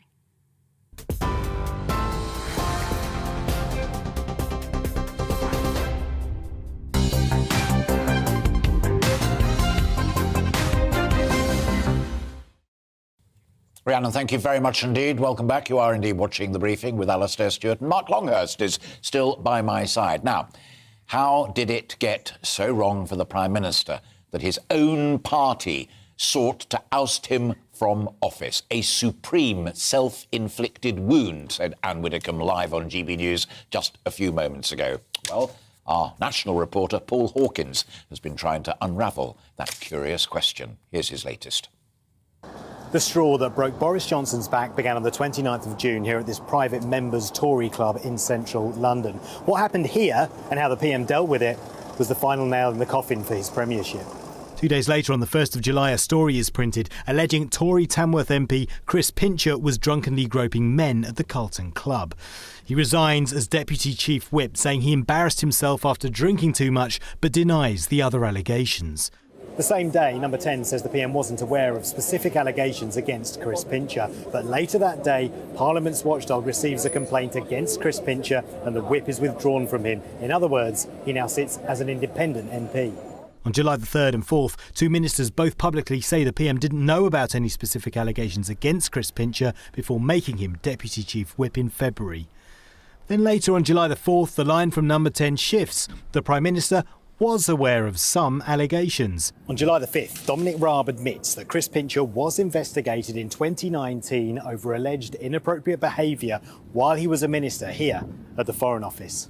Half an hour later, former Chief Diplomat Simon MacDonald publishes a letter alleging Boris Johnson did know about the 2019 investigation and warning Number 10 it needs to come clean. 4.5 hours later, it did. The Prime Minister did not immediately recall the conversation in late 2019 about this incident. 6 hours later came this. You know, if I had my time again, I would think back on it and recognise that he wasn't going to learn any lesson, and he wasn't going to change. 2 minutes later, his health secretary resigns. 7 minutes later, his chancellor. By 9:30 a.m. on Thursday, 59 members of the government had resigned. Boris Johnson then quit, making him number 60. The herd instinct is powerful. When the herd moves, it moves. And, my friends, in politics, no one is remotely indispensable. Operation Save Big Dog had failed. Paul Hawkins, GB News. Brilliant stuff there from Paul Hawkins, our national reporter. Now, we broke into the programme about 20 minutes ago, I guess it was, with the news that the Labour leader, Sir Keir Starmer, and indeed his deputy, Angela Rayner, have been cleared by Durham police over what has been called Beergate. Sir Keir had vowed to resign if he received a fine. So I sent him off to dig deeper and find out what was really going on, and I'm delighted to say he scurried straight back into the studio to talk to us, our Home and Security Editor, Mark White. Well, we've just heard from Keir Starmer and Angela Rayner, a brief joint statement saying that they welcome the decision by Durham Constabulary not to issue fixed penalty notices, to agree with their sort of stance on this throughout, that they had not broken any of the COVID rules when they took part in what was a few beers and a curry in the Miners' Hall in Durham, in Red Hills in Durham, on the 30th of April last year. They'd maintained that this was purely a work event, while Durham Constabulary, having investigated this over the last 6 weeks or so, they say that all 17 people there, it is their conclusion, did not break COVID rules and regulations, that yes, there was an exception, and the exception was that they were at a work event. Because just to remind people, Labour's position had been that this had been pre-arranged as refreshment because they'd been out on the stump, on the hustings, working, and therefore that they had to have some kind of meal afterwards, i.e. it wasn't a party. That's right, yeah, a couple of days before local by-election up there. So they were out campaigning in that area. They'd said that it was all arranged as part of that working day and that they were continuing, effectively, to work over their curry and beer, as filmed, obviously, from someone on their mobile through the window, phone. yeah. You could see them certainly indulging in a beer or two and eating curry. So it was all down to whether that really did qualify for a work event or whether actually you could take this as a breach of COVID rules, given that the rules at the time were you could not gather together in one place unless it was a work event. Durham Constabulary have concluded that it was work-related. When you first came in to talk around this story before going off and making further comments, I think, Mark, you said about whether there might be a Home Office inquiry or somebody in officialdom looking into it. Anne Widdecombe just said live on this programme, well, if they weren't tied up in knots over this ridiculous leadership nonsense, then they probably would. But in the current climate, probably not. Yeah, there won't be an official Home Office investigation at all. That's the assessment of that local constabulary. I think what there will be, because we've been hearing that there are very angry voices from the local Conservative Association up in Durham, so likely individual complaints put into Durham Constabulary and lots, Joe and Joanna Public as well, via social media, saying they demand an investigation and that the Durham people themselves will ask for it. Anyone is entitled to complain, so they can complain. Whether they will get anywhere with those complaints is another matter. Yeah, and just to remind people that the political significance of this is that both Sir Keir Starmer and Angela Rayner said that if they were issued with those fines, they would step down, that they would take the moral high ground, if you like, as opposed to what Boris Johnson did over Partygate. So there was a lot riding on this. Well, there was. A lot of people said this was a huge political gamble from Sir Keir Starmer. I really don't think it was, because given everything that he had said about Boris Johnson and the events that took place in Downing Street around the Partygate issue, calling for him to go and to resign if he had been found to be in breach of COVID rules and regulations, he would have been toast. Absolutely. So he could have stayed on. So it wasn't much of a gamble. But regardless, he's not being fined, so he will be clearly very happy at the result. And I'm being told off in my ear because we've got to move on, but I just want to clarify this one final point. You made it earlier, and it is important for balance and impartiality. Graham Hand says, maybe it's because the police investigated and couldn't find any breach of the rules at the time, rather in the same way that they did for the other 16 parties at Downing Street. That's a very pertinent point. There were a number of other events that Boris Johnson was not found to be in breach of COVID rules in attending. I should say that we are expecting Sir Keir Starmer to appear on camera at some point this afternoon, and he'll take a few questions. No doubt he'll be...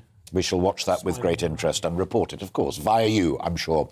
Mark, thank you very, very much indeed for the time being. Now, let's get some more reaction about that, and indeed resignations from the Labour Member of Parliament, Siobhan McDonough, who joins us live now. Siobhan, great to see you, and thank you for finding time for us this afternoon. I'm going to put to you the same question I put to Christine Jardine from the Lib Dems at the top of our programme. Are you absolutely sure about this vote of no confidence in the Prime Minister to get him out before October? I'm absolutely sure.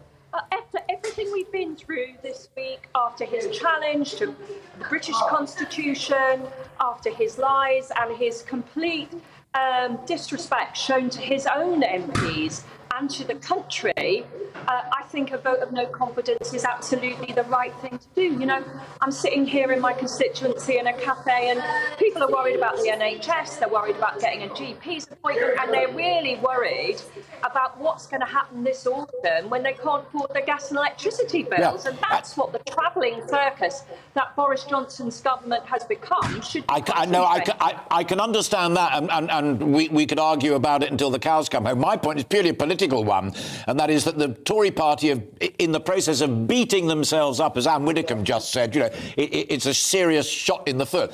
If there's one thing that will unite them and back their leader, who is now on the way out, it will be a vote of confidence. Well, I would have agreed with you, Alistair, before this week. But I think there's loads of decent Tory MPs who've just had enough. And they certainly don't want him to stay there for the next 3 months, because God alone knows what he's going to get up to in that time. Longhurst here in the studio with Alistair. I mean, what would you like to see happen? Because we understand there is no mechanism for actually taking Boris Johnson out of Downing Street, even though he stood down as leader of the Conservative Party. I think that we didn't like that question, did you? I know Siobhan McDonough well enough to know that I don't think there's a question that we could put that would make her leave that lovely cafe in her Mitcham and Morden constituency with the two guys moving around. That's what we love here on GB News, real people doing real things. But I'm afraid we did lose that link.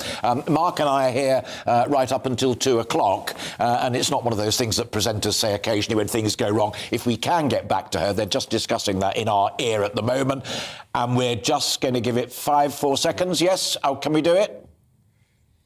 And as if by magic. Perfectly done. Perfect. Perfectly done. The next voice that you will hear, Siobhan, will be Mark's, and he will continue the question that he was trying to put to you before we went to black. Siobhan, I'm sorry we were so rudely interrupted there by a black hole, but I was just asking you about the issue of this delay before October, maybe. There doesn't seem to be any mechanism to get Boris Johnson out of Downing Street, even though he stood down as leader of the Conservative Party.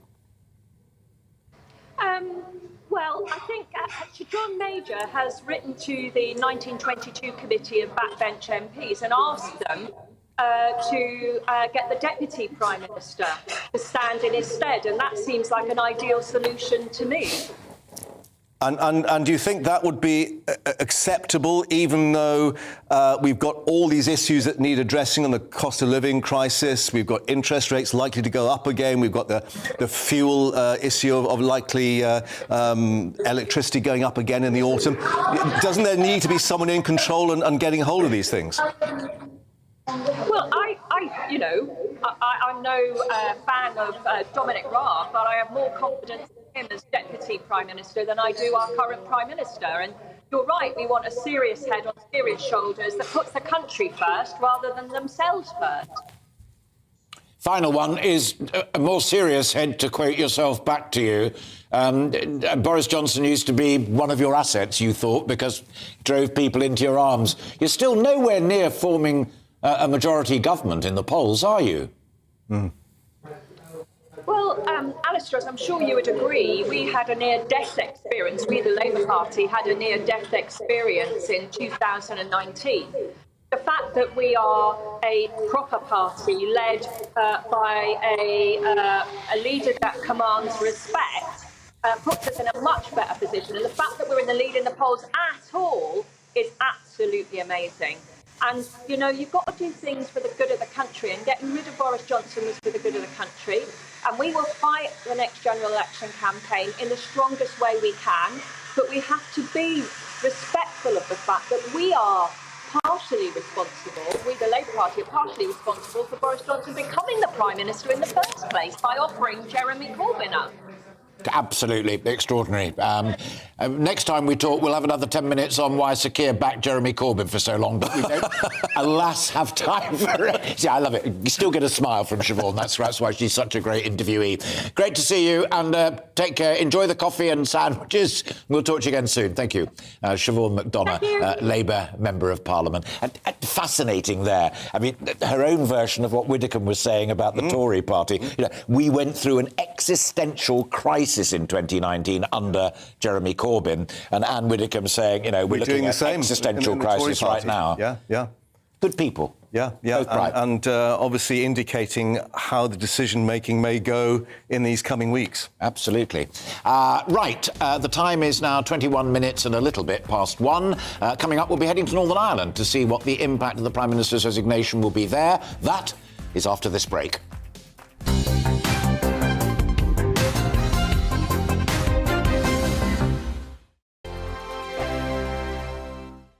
We are GB News. We're right across this great nation. On TV. On radio. On digital. Absolutely everywhere. We don't talk down to you. We embrace all voices with honest and civilised conversation. We are not part of the establishment. We're one of you. And we're only getting started. Join us on GB News, The People's Channel. Britain's news channel.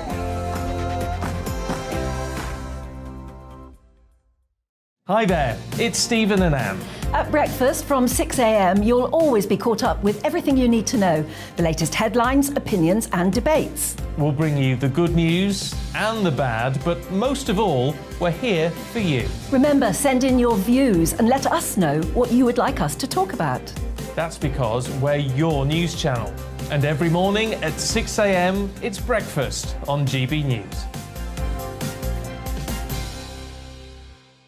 My name's Tom Harwood and join me 9:30 a.m. every weekday for The Briefing, your one-stop shop for everything you need to know about what's going on in politics today. I wonder if this is a deal that might need to be like the biscuits in this factory, twice baked. Is there not an opportunity here to win out against the extremes? Tom Harwood, GB News. What are you going to do about it?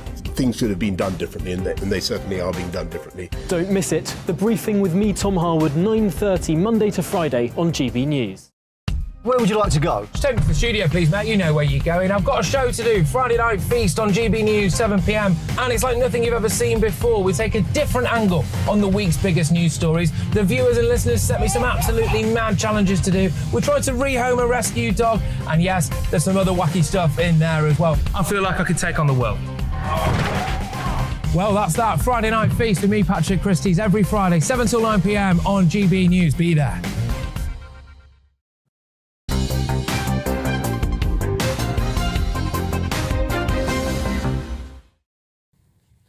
Hello, welcome back. You're watching The Briefing with Alastair Stewart and Mark Longhurst. Just a moment ago, we had Labour's Siobhan McDonough talking about an existential crisis back in 2019 under Corbyn, and Anne Widdecombe a little bit before that, saying that the Tories were kind of going through something of an existential crisis, shooting themselves left, right and centre in the foot. Got a brilliant tweet. I'm always slightly cautious about these because he or she calls themselves UK political liars, and I take that with a pinch of salt, as you will, but the copy is just great. Having a no confidence vote in Parliament that can't get rid of Boris, because that's already happened, of being Prime Minister is irrelevant, but it would smoke out the sincerity of the so-called replacement candidates. Ooh, ouch. Ooh, ouch. There is food for thought. You're watching, as I say, The Briefing with Alastair Stewart and Mark Longhurst. We'll be talking a little bit more about the economy in just a moment and the race to replace Boris Johnson as leader of the Conservative Party. What really matters in that sense is that the final vote, after the MPs have narrowed it down from this field of 12, 15 and growing... It'll be two, isn't it? Two. Yeah. That members of the Conservative Party in the country are the ones who make that final decision. So we thought it would be fruitful to hear via our GB News reporters what the mood on the ground is. Ed Crawford is in Liz Truss's South West Norfolk constituency. Ellie Costello is in Jeremy Hunt's constituency of South West Surrey. And Will Hollis is in Stratford-on-Avon, Nadeem Zahawi's constituency, the great home of Shakespeare. So let's start with you, Ed. What's the mood like in Norfolk? Hi, Alastair. Yes, well, the mood in Norfolk is varied. I've been up and down the high street in Thetford, and I've been getting a lot of different opinions. A lot of people have been saying that Liz Truss has been a very adequate local MP, but just like Anne Widdecombe mentioned a few moments ago, they doubt her ability to take the top spot. They doubt her ability to be Prime Minister. Now, it has to be said that Liz Truss has not yet made her ambitions public, as it were, but she has flown back early from the G20 ministers meeting in Indonesia. Now, it stands to reason that perhaps she does have prime ministerial ambitions, and we're going to see something coming up in the next few days, perhaps. You're in southwest Surrey. I think it was Hazelmere, that commuter town. Jeremy Hunt, of course, still yet to declare, but likely to be a runner, we think. Hi, Alastair. Yes, beautiful Hazelmere here. We're outside Oliver's Cafe and Wine Bar here with a man that knows Jeremy Hunt. This is Oliver Leach. Oliver Leach, Jeremy Hunt is one of the favourites in the independent newspaper to be a front runner for this campaign. He hasn't declared himself officially yet. What are your thoughts? If he does declare himself, then let's wish him good luck. I think what we need is someone who shows integrity, someone that we feel we can get behind, someone that we can trust. We've had enough of the lies, so someone like Jeremy Hunt would be perfect. you've also got a bit of a soft spot for Rishi Sunak, haven't you? Yeah, without Rishi's help throughout the pandemic, as a business owner, I can say that we wouldn't be here without his help. So I think he's got his ears on the ground and he knows what's happening. OK, Oliver Leach, so Jeremy Hunt or Rishi Sunak for you, you'd be very happy. And Alistair, talking to people today here, Jeremy Hunt seems to be a very popular constituency MP, so he could be one of those front runners. Tom Tugendhat and Jeremy Hunt are favourites in the Independent newspaper this morning, but of course we won't find out for a few more weeks who those two front runners are. Ellie Costello, did they put the bunting out because they knew you were coming? It's like they knew we were coming, right? It's amazing. It's been great to be in Hazelmere. I love Hazelmere. It's not far from where I live, down Hampshire way. Thank you all very much indeed. Finally, we're going to hear from Will Hollis, who, as I said earlier on, is in the home of the great Shakespeare, the great bard. It is Stratford-on-Avon, and it's Nadeem Zahawi's constituency, the new Chancellor of the Exchequer. How's it playing there, Will? Yeah, well, it's fantastic to be here in Shakespeare's own county, in Stratford-upon-Avon, in Warwickshire. Lots of tourists up and down here, seen lots of people that have come here specifically for Shakespeare, but they probably didn't expect to come to the UK and see such drama in our political scene. Of course, Nadeem Zahawi has been at the heart of this. He was upgraded to Chancellor when we saw Rishi Sunak resign from his position during that period of about 24 hours. Then 48 hours later, he said that the Prime Minister himself should resign. He was almost the final nail in the coffin for Boris Johnson. Now, Nadeem Zahawi, we've known him as the Education Minister recently, Secretary of State for Education, as well as the Minister for Vaccines. He spent lots of time in front of the television cameras defending the Prime Minister for so long. And people around here, they've said that while he does do a lot in the constituency, they do wonder if he'd be prime ministerial material. Not necessarily the bookie's favourite, but he is being described as a safe pair of hands. So when everything else gets a little bit more divisive, when the big knives start coming out and people start arguing about those real key points about what it means to be a Conservative, whether Brexit was the right thing, Nadeem Zahawi might slip in as the right man for the job. But yes, he has not confirmed yet that he is going to be running. There's still many people to confirm that they're going to be running. They seem to be asking that old Shakespearean question, to be or not to be the Prime Minister. That is the question. Oh, very, very good. Very well done indeed. I see you've only got one flag, unlike Ellie, but there we are. Great stuff from all of you, and it really is one of the things that makes GB News come alive. Great reporters like you guys and gals out there listening to what the voters are saying. Thank you very, very much indeed to all three of you. Now, sitting in the studio, I'm delighted to say, listening to all of that and poised to engage in our conversation, there she is, Vicky Price. Vicky is the Chief Economist Advisor at the Centre for Economics and Business Research, but also was number 2 in the government's entire economic programme. With joint head. Yeah, absolutely, way back when. I want to pick up on Stratford-on-Avon, so safe pair of hands perhaps, but been there for 5 minutes, and Tom Harwood confirmed, I said to you when we met outside briefly, that the number 10 briefing has said there will not now be a major Chancellor of the Exchequer Prime Ministerial speech on the state of the economy. That worries me. Does it worry you? Well, it's not at all surprising. One of the problems had been that, of course, the Chancellor of the Exchequer, as was, and the Prime Minister weren't necessarily agreeing on what needed to happen to the economy. Yeah. With the Prime Minister, as we understand it, wanting to see tax cuts, which, interestingly enough, Nadeem Zahawi was quite keen to do as well in that brief period when there was still Boris Johnson there, hadn't resigned, if you like. He's still there, but he has resigned, therefore none of that would happen. But the Chancellor of the Exchequer, as was, Rishi Sunak, did not want those cuts to happen because of the cost to the economy. And we've just been hearing about Rishi Sunak being quite popular because of what he had done before. But of course, it was with our money. So it wasn't, coming out of his pocket, even though, he's a billionaire anyway, or rather his wife is.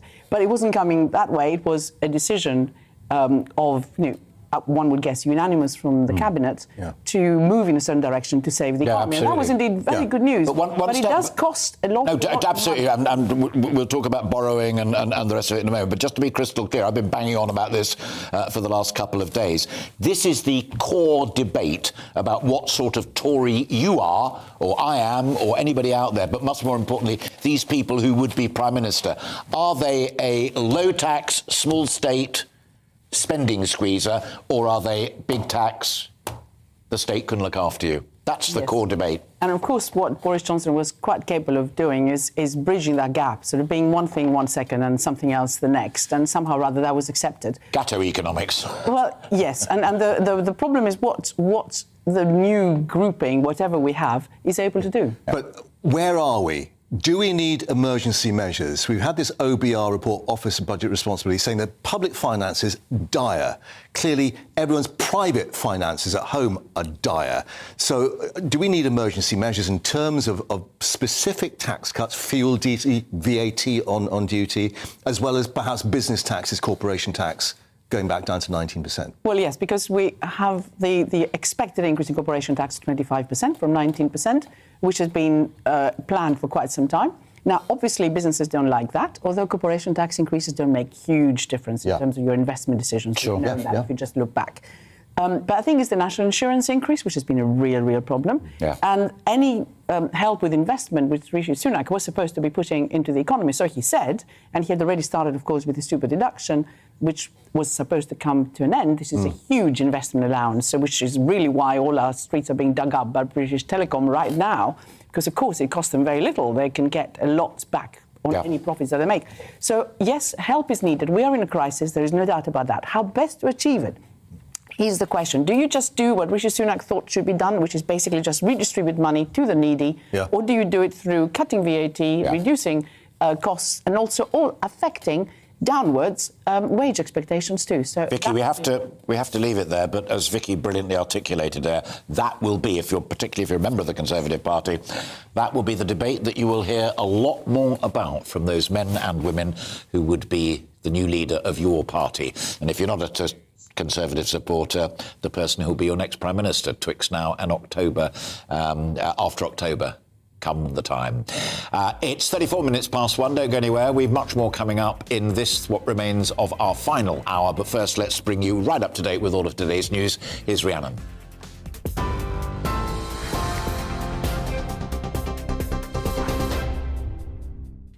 Thank you, Alistair. It's 1:34. Your top stories from the GB newsroom.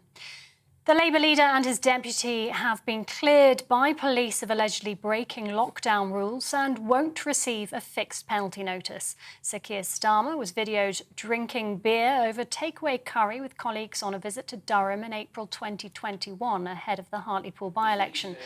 Dubbed Beergate by some, it later emerged Angela Rayner was also there. Both had promised to step down if they were found to have broken lockdown rules. The former Japanese Prime Minister Shinzo Abe has died after being shot at a campaign event. He was giving a speech in the western city of Nara when he was shot from behind. He later died in hospital. A doctor there says he bled to death from 2 deep wounds, one to his heart and one to his neck. Police say a 41-year-old man has been arrested. Prime Minister Boris Johnson has paid tribute to Abe, saying his global leadership through uncharted times will be remembered by many. Downing Street says there'll be more ministerial appointments today and broadly expect all gaps left in the party to be filled.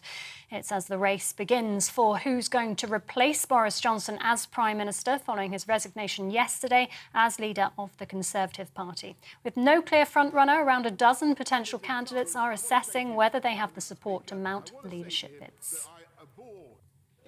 Meanwhile, there's growing pressure on Boris Johnson to step down immediately rather than wait for a new leader. Former Prime Minister Sir John Major's among those backing Deputy PM Dominic Raab to take over in the interim.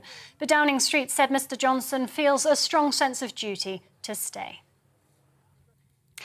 And excitement's building for British tennis fans Cameron Norrie's due on centre court this afternoon for the biggest match of his career in the men's semi-finals at Wimbledon. The 26-year-old's only the 4th British man to reach the last 4 at the All England club, but it's a tough one. He'll play top seed Novak Djokovic.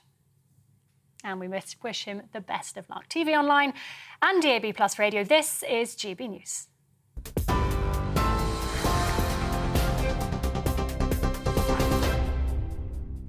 Direct Bullion sponsors the Finance Report on GB News for gold and silver investment.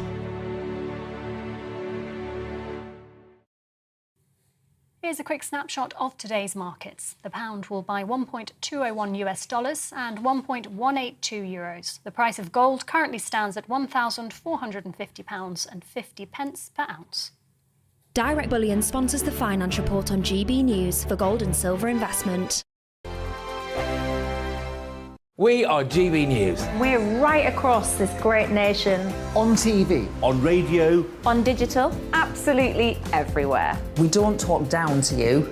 We embrace all voices with honest and civilised conversation. We are not part of the establishment. We're one of you. And we're only getting started. Join us on GB News, the People's Channel. Britain's news channel.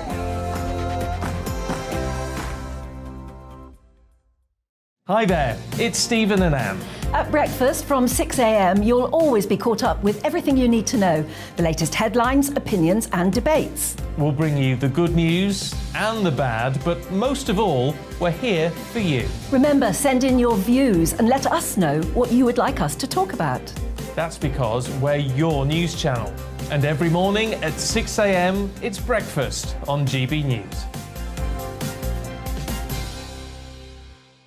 My name's Tom Harwood and join me 9:30 a.m. every weekday for The Briefing, your one-stop shop for everything you need to know about what's going on in politics today. I wonder if this is a deal that might need to be like the biscuits in this factory, twice baked. Is there not an opportunity here to win out against the extremes? Tom Harwood, GB News. What are you going to do about it? Things should have been done differently, and they certainly are being done differently. Don't miss it. The Briefing with me, Tom Harwood, 9:30 Monday to Friday on GB News. Where would you like to go? Just take me to the studio, please, Matt. You know where you're going. I've got a show to do. Friday Night Feast on GB News, 7 p.m. And it's like nothing you've ever seen before. We take a different angle on the week's biggest news stories. The viewers and listeners set me some absolutely mad challenges to do. We tried to rehome a rescue dog. And yes, there's some other wacky stuff in there as well. I feel like I could take on the world. Well, that's that. Friday Night Feast with me, Patrick Christie's, every Friday, 7 till 9 p.m. on GB News. Be there.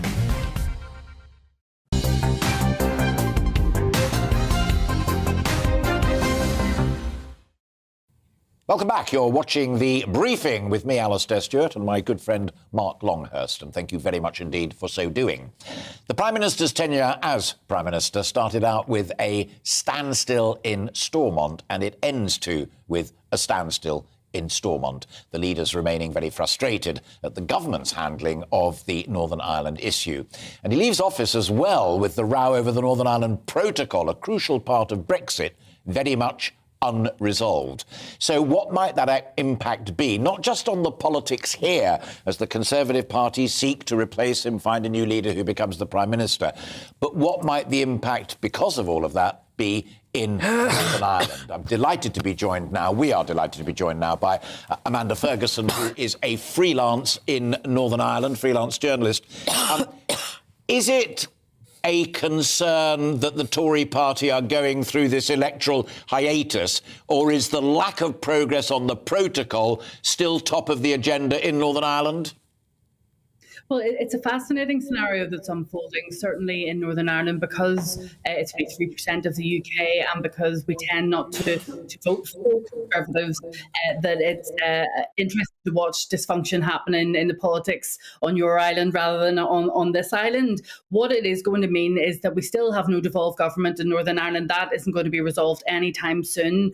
Certainly the DUP wants whoever is in charge of the Conservatives, whoever is at the top of UK government, to continue with the protocol bill legislation that was before the House of Commons. However, non-unionist political leaders and most business leaders are not of that view. They do not want the UK government to progress with that. So I don't think we're going to be getting Stormont back anytime soon.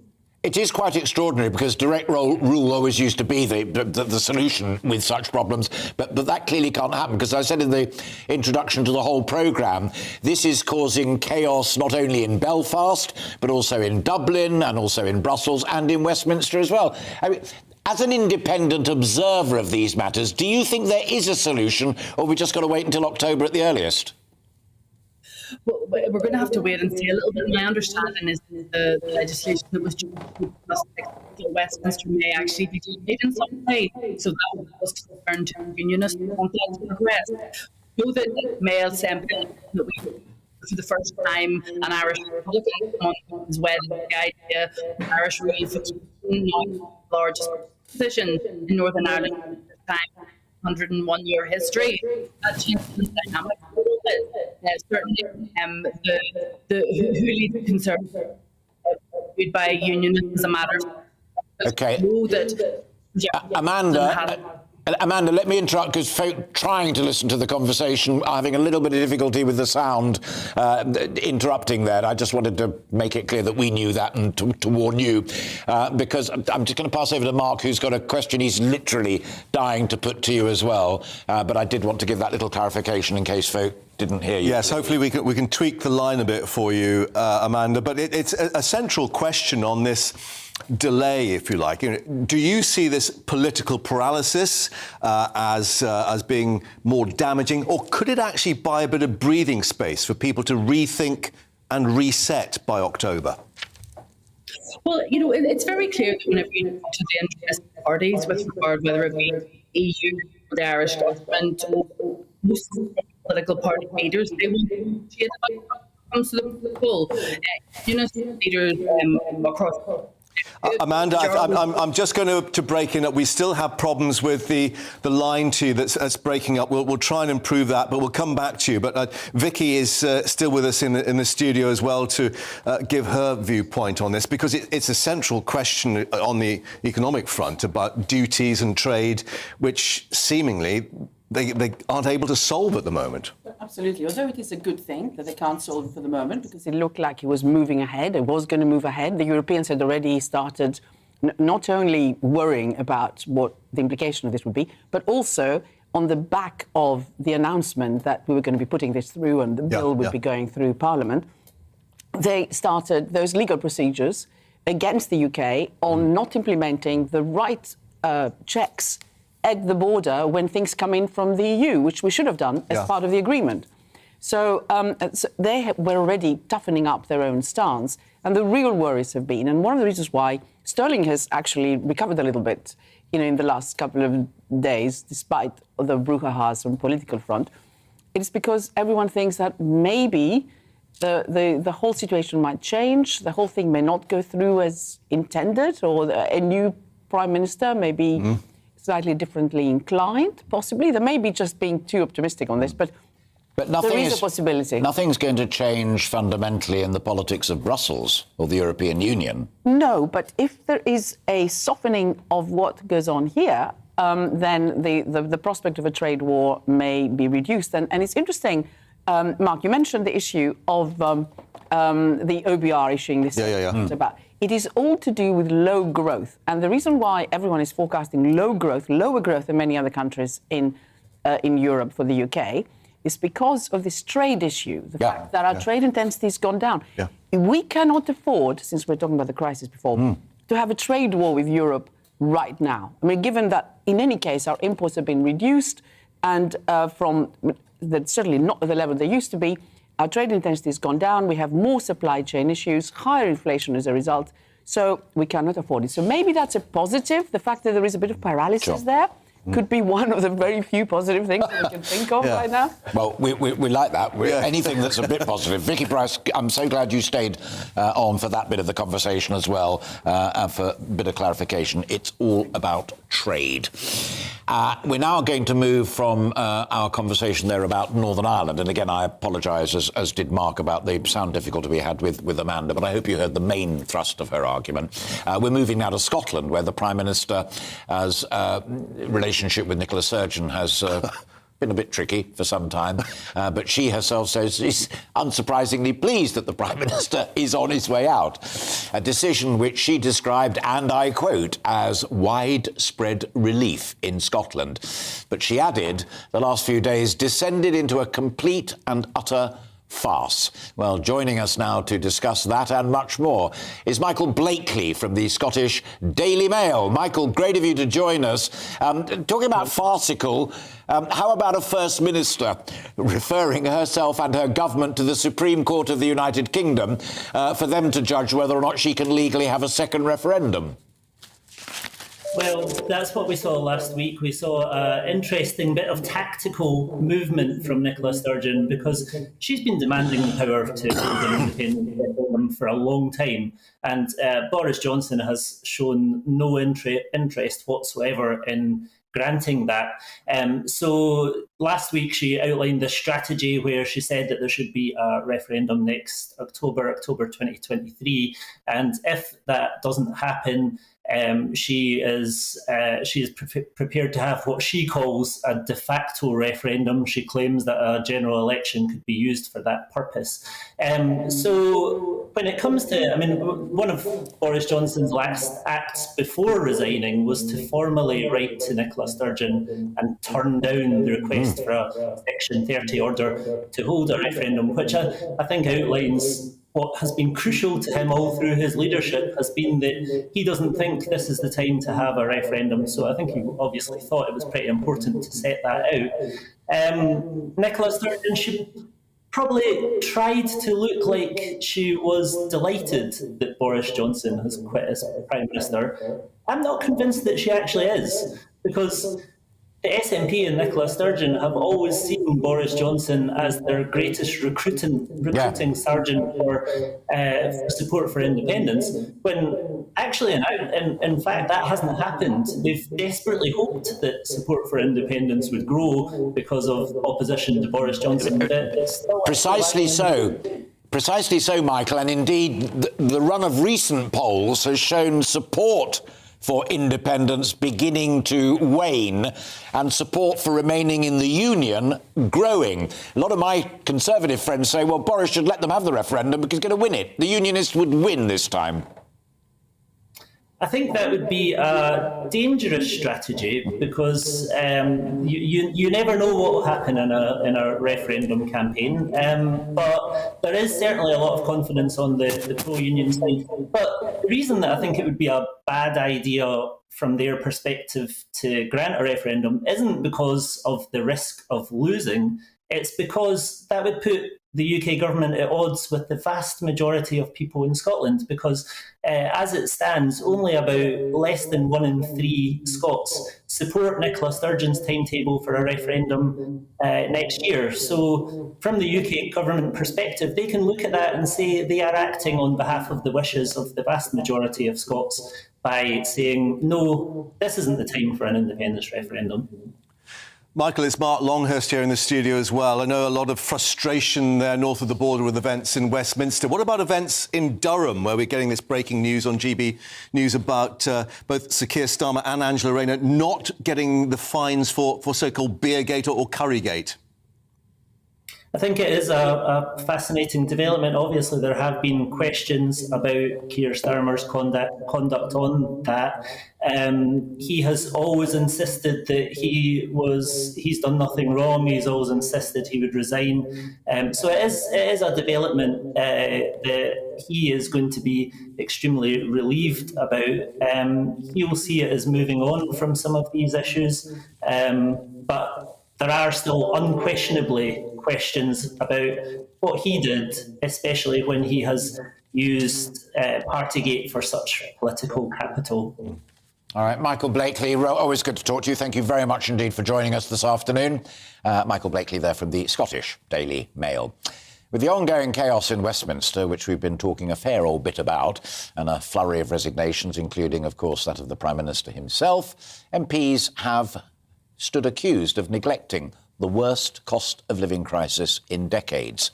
Thousands of households are struggling to come to terms with rising fuel costs, energy generally, and of course food prices going up and increasing. All the predictions of inflation are that they're heading to historic levels that we've not seen perhaps for 25, 30 years. Well, here to talk about it is Helen Barnard of the Joseph Rowntree Foundation, and there she is.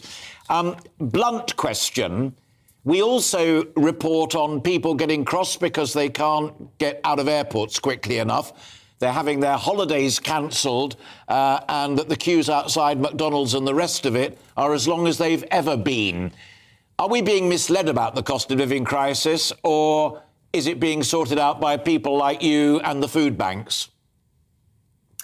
Well, I mean, I don't think it's being sorted out, but I think that there are a group of people who actually came through the pandemic financially in very good shape. They built up savings, they weren't able to go out and eat and so on. They now want to get back to having holidays. But there is another group of people at the bottom for whom their experience was that they were already struggling, they lost income, they ran down savings, they built up debt through the pandemic. And now they're facing this incredibly harsh cost of living crisis. And there's really two big dimensions we're seeing at the moment. One is people going without essentials, about 7 million people at the bottom who are having to do without, the basics like food and showers and toiletries, and heating. And also debt. So you've also got around more than 4 million people who are in arrears with debt already. And you've got millions of people actually taking on personal debt in order just to try and keep up with the bills, which includes quite a lot who are taking up very high cost and high risk debt, kind of doorstep lenders, loan sharks. So these two things are really accumulating for those at the bottom. And they are facing, we're talking about a political crisis. People are facing a kind of daily, weekly financial crisis. Helen, is it also the case it's not just those, as we've traditionally thought, at the bottom? Is it also hitting those people that we would have thought of as middle class, that they're trying to get to work, they can't afford the petrol, that their mortgages are going up with the interest rates, that everyone is feeling the effects of this? I think it seems to be particularly, say, about the bottom 40%. So, it's worth remembering that there are plenty of people who are facing higher costs, but they have high enough incomes that they can absorb that. But what you've got is people at the very bottom who were already struggling, who are being pulled into pretty abject destitution. Yeah. And then you've got those people, as you say, who are kind of in that precarious middle or kind of bottom 40%. Who are finding that maybe they were just about getting by, but the level of cost rises we're seeing, they simply haven't got the kind of headroom to absorb those, and they are now being pulled into debt. Helen Barnard, thank you for finding time for us and indeed for what you and the Foundation do. Appreciate it. Good to talk to you. Thank you very much indeed. We are very nearly off air, but I'm delighted to say that our friend Vicky Price is still with us for the last minute of the programme. She hits the nail on the head, whether it is, as Mark was saying, the really genuinely poor at the bottom of the ladder or the middle classes who saved a bit and are helping to get through. Unless we can get out there and spend, this economy is not going to get the growth you said is the only answer. Absolutely. And what's going on right now is that if you ask people, and there's been a survey that just came out, half of the people surveyed expect their financial condition to get worse over the next few months, which means that they would spend an awful lot less. And we're hearing from many, because you talked about the travel issues, that they will spend this summer and then they're going to stop. And if that is the case, then indeed the economy, I think, will move into recession. And is there anything that the government can do in the short term without this danger of pushing inflation even further up? Well, I think what it could do indeed is reduce some of those costs that people have. So whether it's at the petrol pump, which is a big, big issue, whether it's the household energy bills, which of course are meant to be going further up, whether it is indeed in the day-to-day spending such as the VAT. The worry is that with this political paralysis, we're not going to have that type of economic change happen. In one sentence, those who are against the cut in VAT say it would help rich fat cats disproportionately to the very poor. OK, when I would say that actually it is the poorest who spend a larger percentage of their incomes or anything they have on their essentials, which are indeed the things that are covered by VAT. Can't wait for that debate to rage. And we've been asking people, who are you likely to see as the Prime Minister? Let me ask you, who do you think should be the Chancellor? Of course, I would say that there has to be someone who's an economist, if I may. So I don't think there's any of these people who is, and that's the real issue. And we have such hang on a minute. Rishi Sunak and Sajid he was a banker, wasn't he? That's not necessarily an economist. No, but I think a lot of bankers who get to that level are not too bad at economics. Of course, I was not being particularly serious, but we have so rarely seen chancellors who are economists and therefore know what they're doing, if you like. The important thing is for them to listen and to listen properly and to understand what individuals suffer, and those who suffer further down the pay scale, which not very many people who have been chancellors in the past can really claim to know. Can I think we've got a minute. I got the numbers wrong in my ear just a moment ago. Well, yeah, we might be hearing from Keir Starmer shortly. I think we are. We're hoping to hear, as Mark said earlier on, the other Mark White, that we'll go to Keir Starmer. But a final point to you, if I may, that agenda of cutting VAT selectively, reversing national insurance, it's out there. It's been argued for. And Steve Baker, who is one of the candidates, declared wants it. John Redwood is supporting him. We've talked about it on the programme. Is it really alive and kicking, that agenda? I think it is. We've seen it happen in other countries in Europe where they are doing precisely that. The interesting thing is that we've seen Germany, which cut quite a lot of those taxes, these indirect taxes, suddenly seeing inflation come down. But how temporary that would be is another issue. And, of course, we still have this big unknown of what's going to happen with the war in Ukraine. Vicky Price, always a pleasure to see you. Thank you very much indeed for your wisdom on growth, your wisdom on Northern Ireland and the whole bit. We are done. Pleasure working with you, sir. Yeah, and today's word is existential, we think. Today's word is existential for all parties. Talking of which, what would certainly have been an existential crisis for Keir Starmer's leadership of the Labour Party has now been taken out. Durham Police are not going to issue him or his colleagues with any fixed penalty notices. We'll have that live for you after this break. From Mark and me and Vicky, a very good afternoon to you. Bye-bye.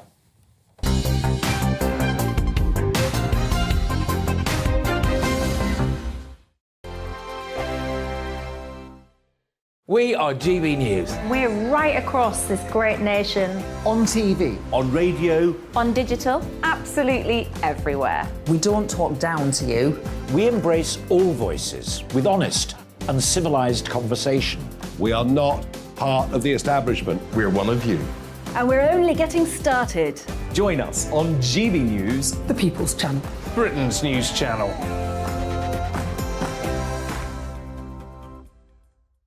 Hi there, it's Stephen and Anne. At breakfast from 6 a.m, you'll always be caught up with everything you need to know, the latest headlines, opinions and debates. We'll bring you the good news and the bad, but most of all, we're here for you. Remember, send in your views and let us know what you would like us to talk about. That's because we're your news channel. And every morning at 6 a.m, it's breakfast on GB News. My name's Tom Harwood and join me 9:30 a.m. every weekday for The Briefing, your one-stop shop for everything you need to know about what's going on in politics today. I wonder if this is a deal that might need to be like the biscuits in this factory, twice baked. Is there not an opportunity here to win out against the extremes? Tom Harwood, GB News. What are you going to do about it? Things should have been done differently, and they certainly are being done differently. Don't miss it. The Briefing with me, Tom Harwood, 9:30 Monday to Friday on GB News. Where would you like to go? Just take me to the studio, please, Matt. You know where you're going. I've got a show to do. Friday Night Feast on GB News, 7 p.m. And it's like nothing you've ever seen before. We take a different angle on the week's biggest news stories. The viewers and listeners set me some absolutely mad challenges to do. We tried to rehome a rescue dog. And yes, there's some other wacky stuff in there as well. I feel like I could take on the world. Well, that's that. Friday Night Feast with me, Patrick Christie's, every Friday, 7 till 9 p.m. on GB News. Be there.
Bottle of beer over a takeaway curry with colleagues during a visit to Durham in April 2021, ahead of the Hartlepool by-election. Dubbed Beergate by some, it later emerged Angela Rayner was also there. Both had previously promised to step down if they were found to have broken lockdown rules. Japanese police have said the weapon used to shoot the former Japanese Prime Minister Shinzo Abe was a handmade gun. He was shot from behind when he was giving a speech at a campaign event in the western city of Nara. He later died in hospital, where he bled to death from 2 deep wounds, one to his heart and one to his neck. Police say a 41-year-old man has been arrested. Boris Johnson has paid tribute to Abe, saying his global leadership through uncharted times will be remembered by many. A 22-year-old man has been sentenced to life in prison for the murder of police officer Julia James in Kent. Callum Wheeler attacked the 53-year-old mother of 2 near her home in Snowdon when she was walking her dog in April last year. Her son said her sick, twisted killer should never see the light of day again. Wheeler was jailed for life at Canterbury Crown Court with a minimum of 37 years. Well, back here, the race for who's going to replace Boris Johnson as Prime Minister following his resignation yesterday as leader of the Conservative Party has begun, with no clear frontrunner but around a dozen potential candidates are assessing whether they have the support to mount leadership bids. Tom Tugendhat, the Commons Foreign Affairs Committee chairman, has become the first contender to throw his hat in the ring. It's believed former Chancellor Rishi Sunak and ex-Health Secretary Sajid Javid could also be considering the job. But Labour's Shadow Trade Minister Nick Thomas-Symonds told GB News there should be a general election. What we should actually be having is a fresh start, a change of government. Changing the person at the top is not going to change the fundamental issue for the Conservative Party, which is this 12 years of failure. And there's no point it's somehow trying to distance themselves from Boris Johnson. They made Boris Johnson possible. They've made the last months of trashing of standards in public life, the lying and the chaos all possible. And whoever is at the top of the Conservative Party is not going to change that. Meanwhile, there's growing pressure on Boris Johnson to step down immediately rather than wait for a new leader. Former Prime Minister Sir John Major is among those backing Deputy PM Dominic Raab to take over in the interim. But Downing Street said Mr Johnson feels a strong sense of duty to stay on. Yesterday's address to the nation came after a slew of resignations and a cabinet reshuffle, which saw a number of key ministers replaced. New Education Secretary James Cleverly told GB News he'll be waiting until he sees the full slate before deciding who he supports.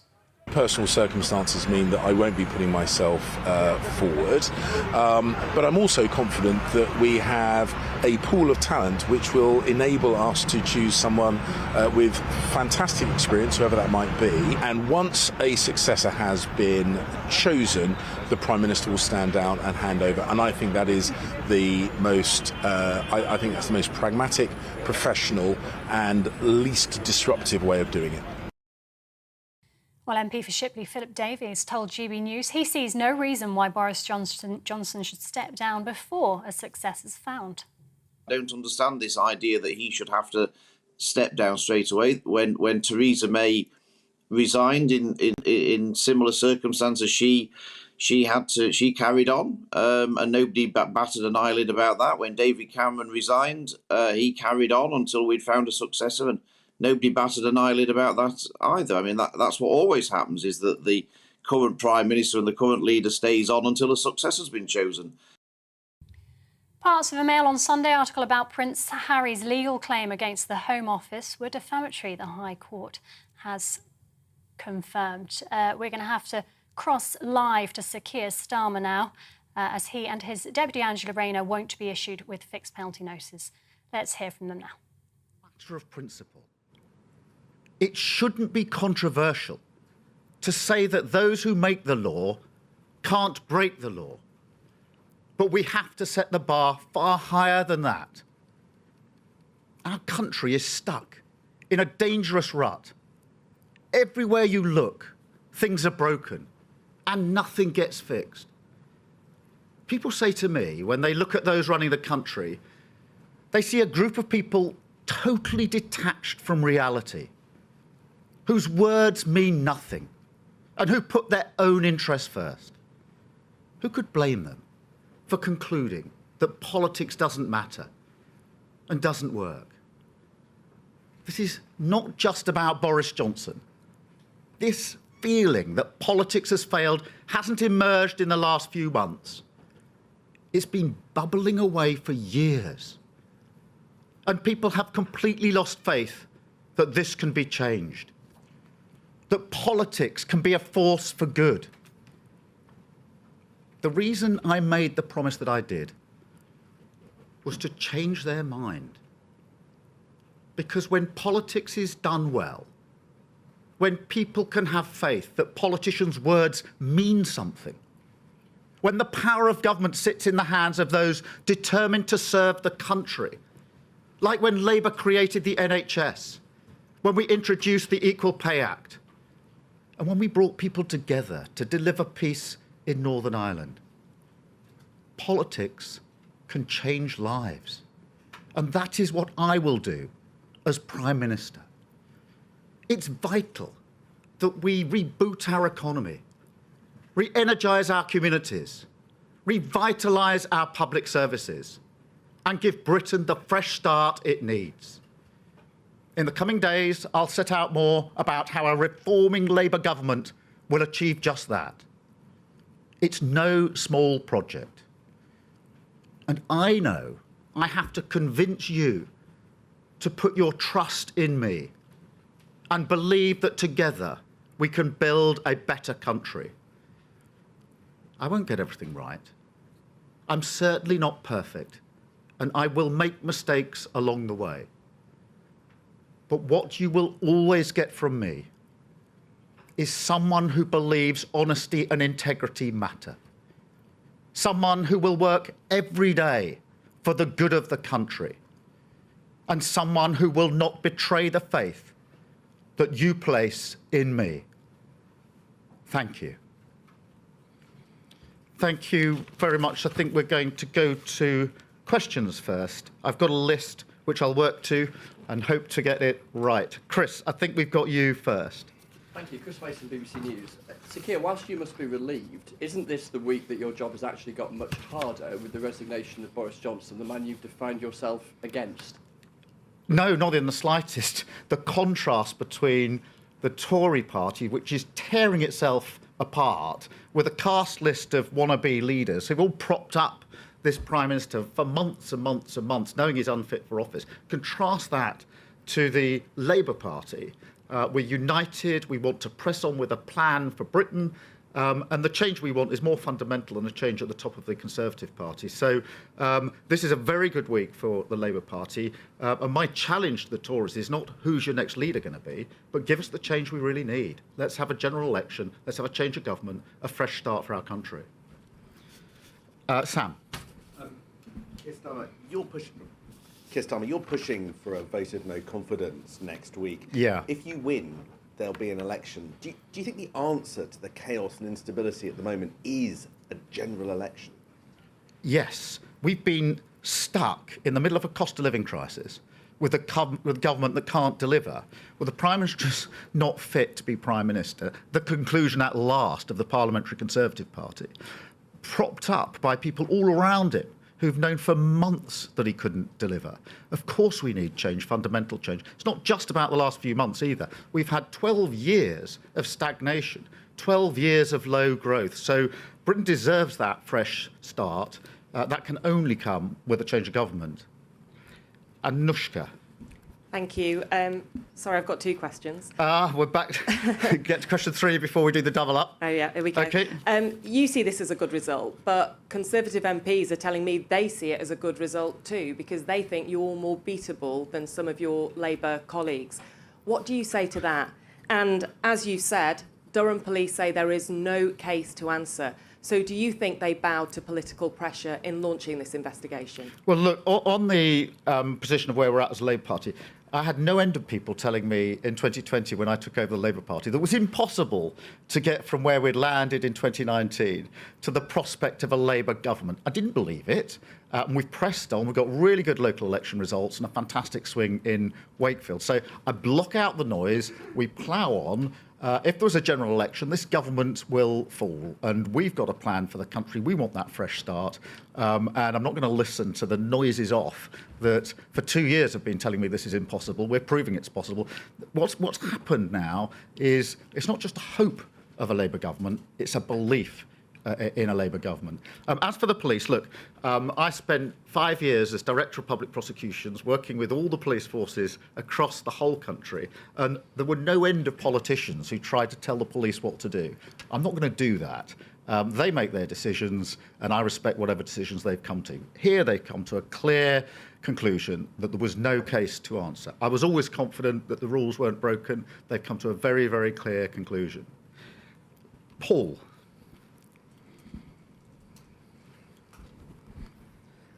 Sir Keir, in Wakefield and in lots of other places in the country, people have been saying to us, not, I really want to vote for Keir Starmer, but I don't like Boris Johnson. He's gone now. Isn't a new leader actually bad for you? Look, in Wakefield, what we saw were Labour voters coming back to Labour, something people told me wouldn't happen. We saw the same in the local elections across the whole of the country. And so I'm not going to listen to these noises off. We've come a huge way in 2 years. We're ready now for a general election. And rather than noises off, if they're so confident, well, let's have that general election. Let's get on with it. Let's have the fresh start that we need for our country. So let them put their money where their mouth is. If they really think that, call a general election. Let's get on with it. There might be a general election. Well, look, I don't mind when the general election is. We'll be ready for it. Andy. Thank you. Andy Bell, 5 News. Aren't you playing politics with this call for a vote of no confidence? Because if this was a situation that was reversed and it was a Labour Prime Minister who'd stepped down as leader of the Labour Party, exactly the same thing would be playing through. This is just your way of trying to exploit this situation. No, look, there's a world of difference between this situation and previous situations where a leader has stepped down. If you take Theresa May, for example, there was a policy dispute within her party that in the end led to her resignation, but she stayed on. This Prime Minister, Boris Johnson, has been brought down on the issue of trust and integrity because his front bench didn't believe that when they were going out to do media rounds, they were being told the truth. That is a million miles from a policy dispute. You can't resign saying the Prime Minister doesn't tell the truth, he's got no integrity, he keeps sending me out to say things which aren't true, but I'll now serve him for 2 months because I think miraculously in the next 2 months that's all going to change. It just doesn't make sense. I think it's materially different to other situations. I understand why Theresa May stayed on. This Prime Minister is desperately clinging on. He should go, and he should go straight away, in my view. Dominic, PA.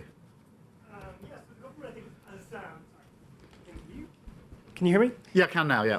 The government has signalled that it can continue with controversial policies such as the Rwanda asylum scheme, the Northern Ireland Protocol bill. What would you say to that? Do you think there should just be a freeze on legislation or on policy for the next few months? I think, well, my preferred option and the right option is the Prime Minister should go straight away. And I think that there's plenty of people in the Conservative Party who agree with me on that. He shouldn't be desperately clinging on when he has had to leave office because of his disgraceful conduct. And that's why I say the Tory party should remove him. And if they don't, we will step up in the national interest and bring a vote of no confidence. That's what I think should happen. I think we've got Mason from The Telegraph. In terms of no confidence vote next week, how sure are you that any Conservatives will actually support that? Has there been any private conversations between yourself, your team, with Tory MPs who said, actually, if you do bring that no confidence vote, we will support it because we want the Prime Minister gone? Well, let me be clear. I think the duty is on the Conservative Party to do the right thing. And obviously there are meetings early next week with the 22 committee. So it's for them to do the right thing. If they don't, we'll step up with a vote of no confidence. There are plenty, I mean, you've seen what's happened this week. There are plenty of Conservatives who said they do not have faith in the Prime Minister. Mass resignations, more resignations in one day for a Prime Minister, I think, than ever in the history of our country.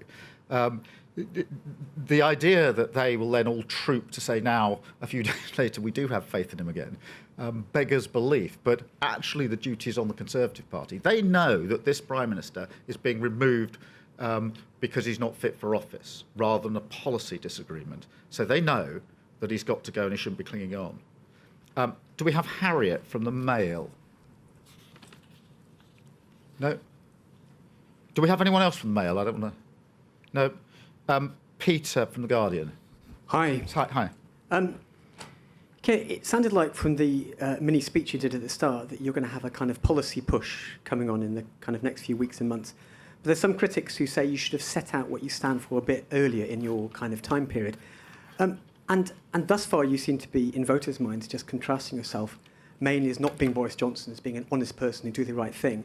Do you agree that it's perhaps overdue for you to set out exactly what a Labour government would do? Well, Peter, we've set out on a number of occasions what we see to be the central, most important political argument, which is how do we grow the economy? The root cause of so much of what we're going through at the moment is the fact that we've had a stagnant economy for 12 years with low growth. We've set that out, we've identified it, we've set out the relationship we will have with business to resolve it. We've said how we will invest, how we will have a new skills agenda, and how we will make, buy and sell more in Britain. So we actually have said a lot about the core political arguments. There'll be more coming from me in the coming weeks, of course, and over the summer. But we have set that out. We need to repeat it over and over again. But I think that how we grow the economy is the single most important issue that faces this country. And I want the next election to be about that issue, on which we've already said a lot, and we will say a lot more. Have we got Jack from The Sun? Jack. Thanks, Akia. You've made clear today that you think that the Tories are not fit to govern. So isn't the truth that in an election you would do a coalition with the Liberal Democrats and the Scottish National Party? And if not, will you rule it out now? I will absolutely rule it out. Let me take the SNP first. There will be no deal going into a general election and no deal coming out of a general election. And that's not just about a numbers game as far as I'm concerned. I want to be Prime Minister for the whole of the United Kingdom. I want a Labour government for the whole of the United Kingdom. There is no basis for an alliance with a party who wants to break up the United Kingdom. I want to grow the economy. There's no basis for an alliance with a party that thinks the answer to growing the economy is to put a border between England and Scotland. So it's not just a numbers game, it's an in-principle position. There is no basis for an alliance under a Keir Starmer government between Labour and the SNP. Full stop. So far as Lib Dems are concerned, we want a Labour majority. We want to deliver on our mission. And that is what we are going to do. We are fighting for a majority Labour government to deliver our mission. Thank you, Jack. I don't have a name for anyone from the Times, so do we have anyone? Or the Mirror? Or the Express? No? In which case, thank you all very much.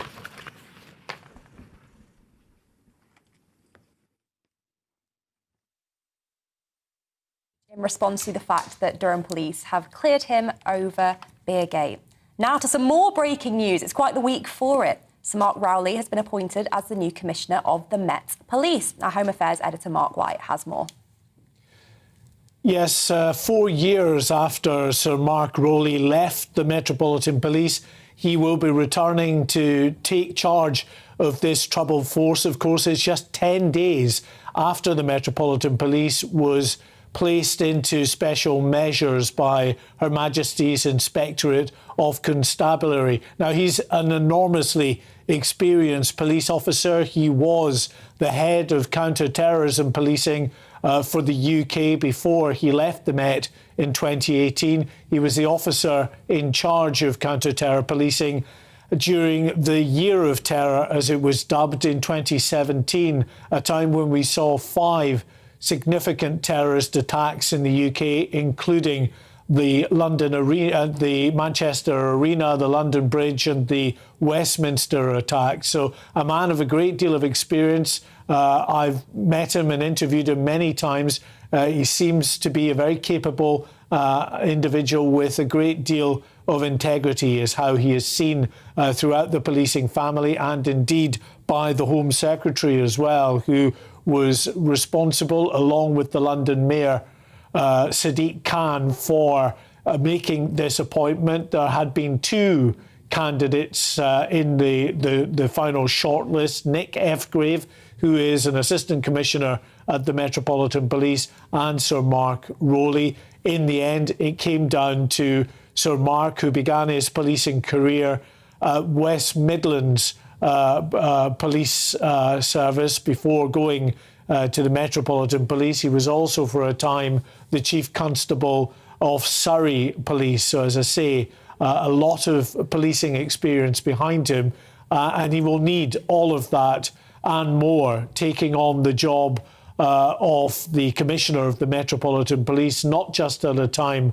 when the police force has been placed into special measures, but following a string of controversies that have dogged the police force in recent years, including, of course, the murder of Sarah Everard by one of the Met's own officers, and also the disgraceful incident in which 2 Metropolitan Police officers were jailed after taking photographs of 2 murdered sisters, Biba Henry and Nicole Smallman, who were murdered in a park in North London. The 2 officers who should have been guarding that crime scene, instead taking selfies of the bodies of these 2 young women. A lot of incidents that have plagued the force in recent months and recent years that Mark Rowley, as he takes over this force, will have to contend with as he tries, hopefully, to bring about the changes that the country's biggest police force needs.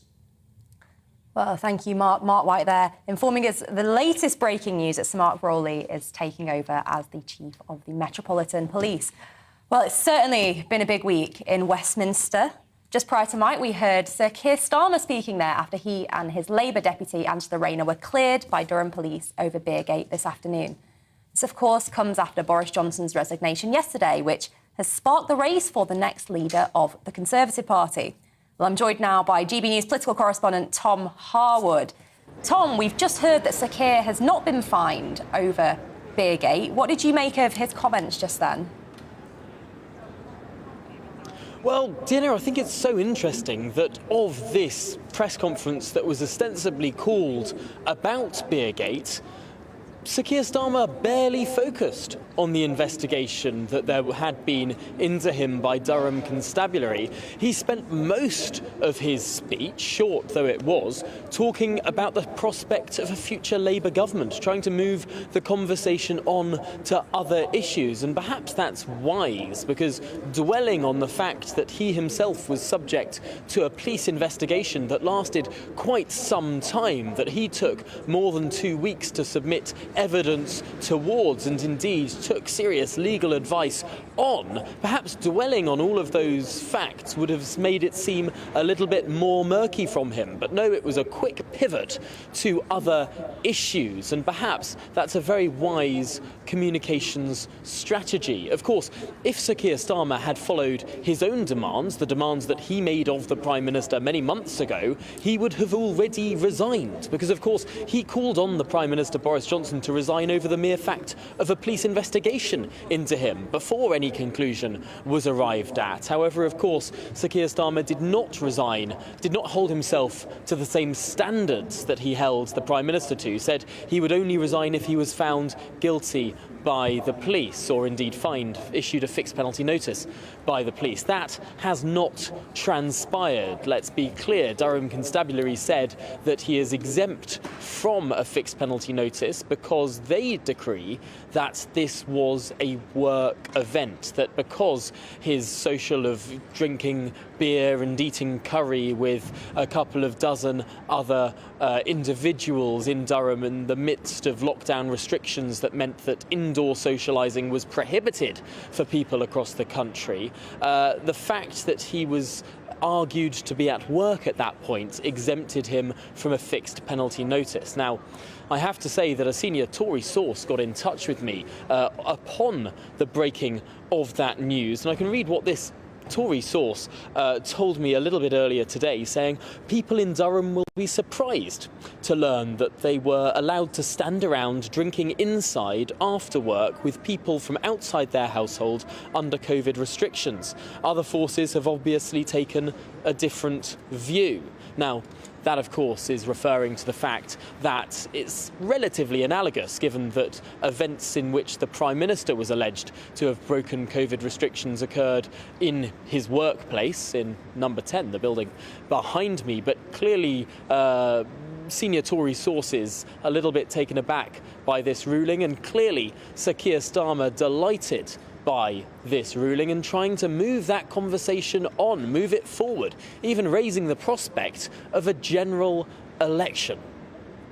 Brilliant. Well, Tom, thank you so much for that analysis there. Tom Harwood joining us from outside number 10 to talk about the latest news that Sir Keir Starmer has not been fined by Durham Police for Beergate.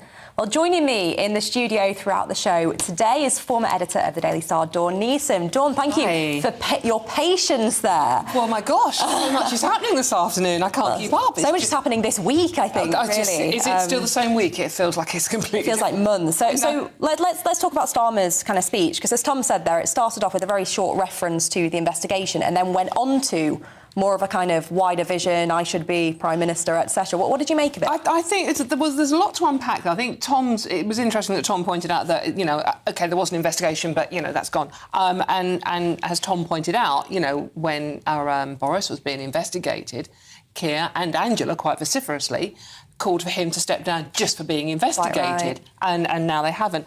The most interesting thing I thought that I'm taking from Keir's speech personally was the fact that he was adamant that he would not do a deal with the SNP. Mm-hmm. So there would be no coalition, there would be no joining up. And he was really, really strong on that point, wasn't he? It was very interesting. I think not doing a deal beforehand is a fair comment, but when he said he wouldn't do one even after a general election... And I just think he's probably shot himself in the foot with that one, because there might be the case where they need the support of another party. Mm-hmm. And, I think it was good that he is for the union and would support the union, and that's why he won't get in bed with the SNP.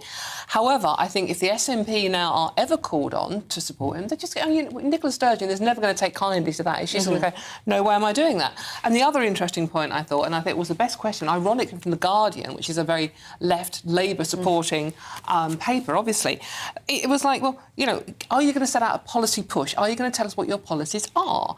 And Keir said, well, everyone knows what these great policies. And the thing is, Diana, we don't know what the policies are. It's not obvious straight away what Labour's policies are. And Keir seems to think it is. But the one thing I would say, at least he did come across with a little bit of a personality in that one.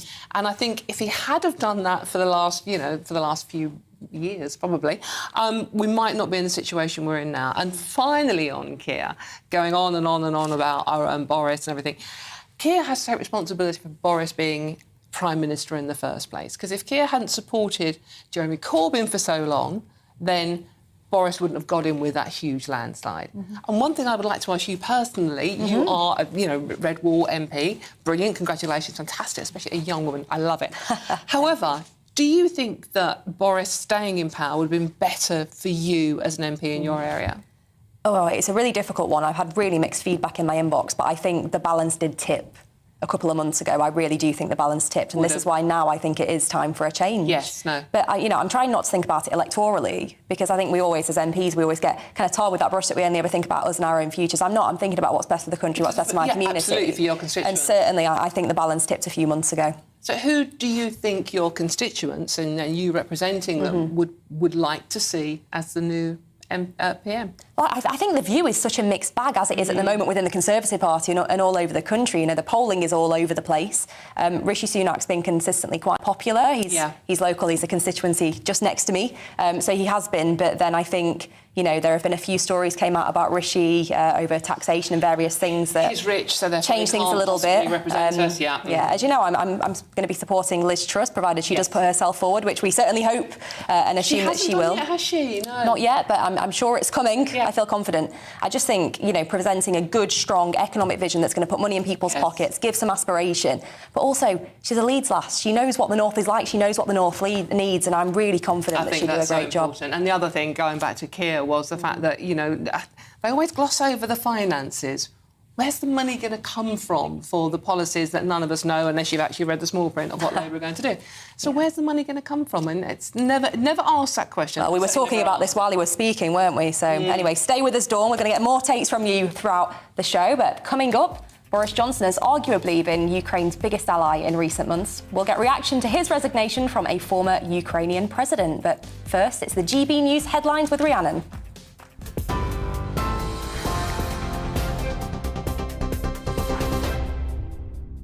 Thank you, Deanna. It's 2:33. I'm Rhiannon Jones in the GB newsroom. Sir Mark Rowley has been appointed as the new Commissioner of the Metropolitan Police. He replaces outgoing Dame Cressida Dick, who announced she was leaving the role back in February. Sir Mark, a former top counter-terrorism officer, will return to Scotland Yard to lead the force he left 4 years ago. Mayor of London, Sadiq Khan, says Sir Mark is the best person to lead the Met Police at this extremely challenging time. Sir Keir Starmer has welcomed the findings of a Durham police investigation that he didn't break COVID regulations while campaigning last year. The Labour leader and his deputy won't be given a fixed penalty notice. He was videoed drinking beer over a takeaway curry with colleagues on a visit to Durham in April 2021, ahead of the Hartlepool by-election. Dubbed Beergate by some, it later emerged Angela Rayner was also there. Both had promised to step down if they were found to have broken lockdown rules.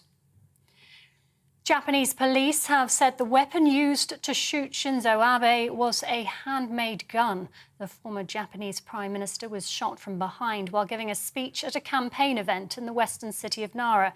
He later died in hospital, where he bled to death from 2 wounds, one to his heart and one to his neck. Police say a 41-year-old man has been arrested. Boris Johnson has paid tribute to Abe, saying his global leadership through uncharted times will be remembered by many. Downing Street says there'll be more ministerial appointments today and broadly expects all gaps left in the party to be filled. It's as the race begins for who's going to replace Boris Johnson as Prime Minister following his resignation yesterday as leader of the Conservative Party. With no clear front-runner, around a dozen potential candidates are assessing whether they have the support to mount leadership bids, I should say. TV online and DAB+ radio, this is GB News.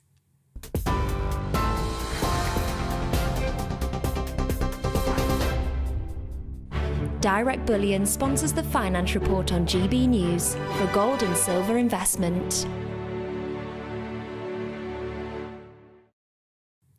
Here's a quick snapshot of today's markets. The pound will buy $1.199 and 1.181 euros. The price of gold currently stands at £1,450.70 per ounce. Direct Bullion sponsors the Finance Report on GB News for gold and silver investment. We are GB News. We're right across this great nation. On TV, on radio, On digital, absolutely everywhere. we don't talk down to you. We embrace all voices with honest and civilised conversation. We are not part of the establishment. We're one of you. And we're only getting started. Join us on GB News, The People's Channel. Britain's news channel.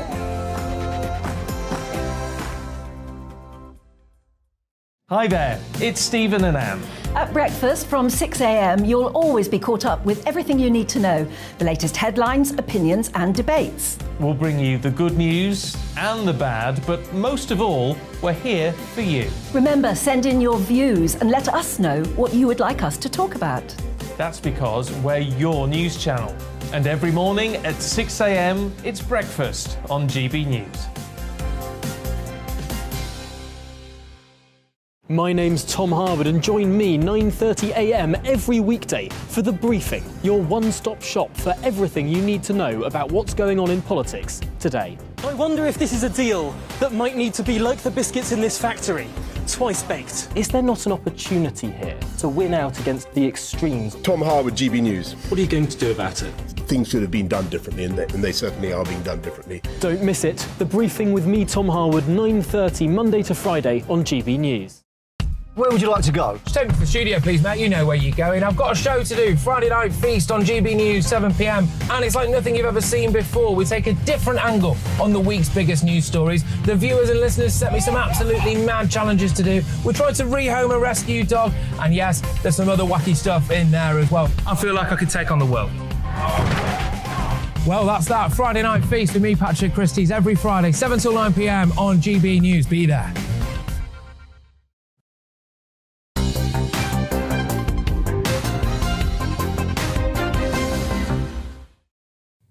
Welcome back to this special edition of The Briefing here on GB News.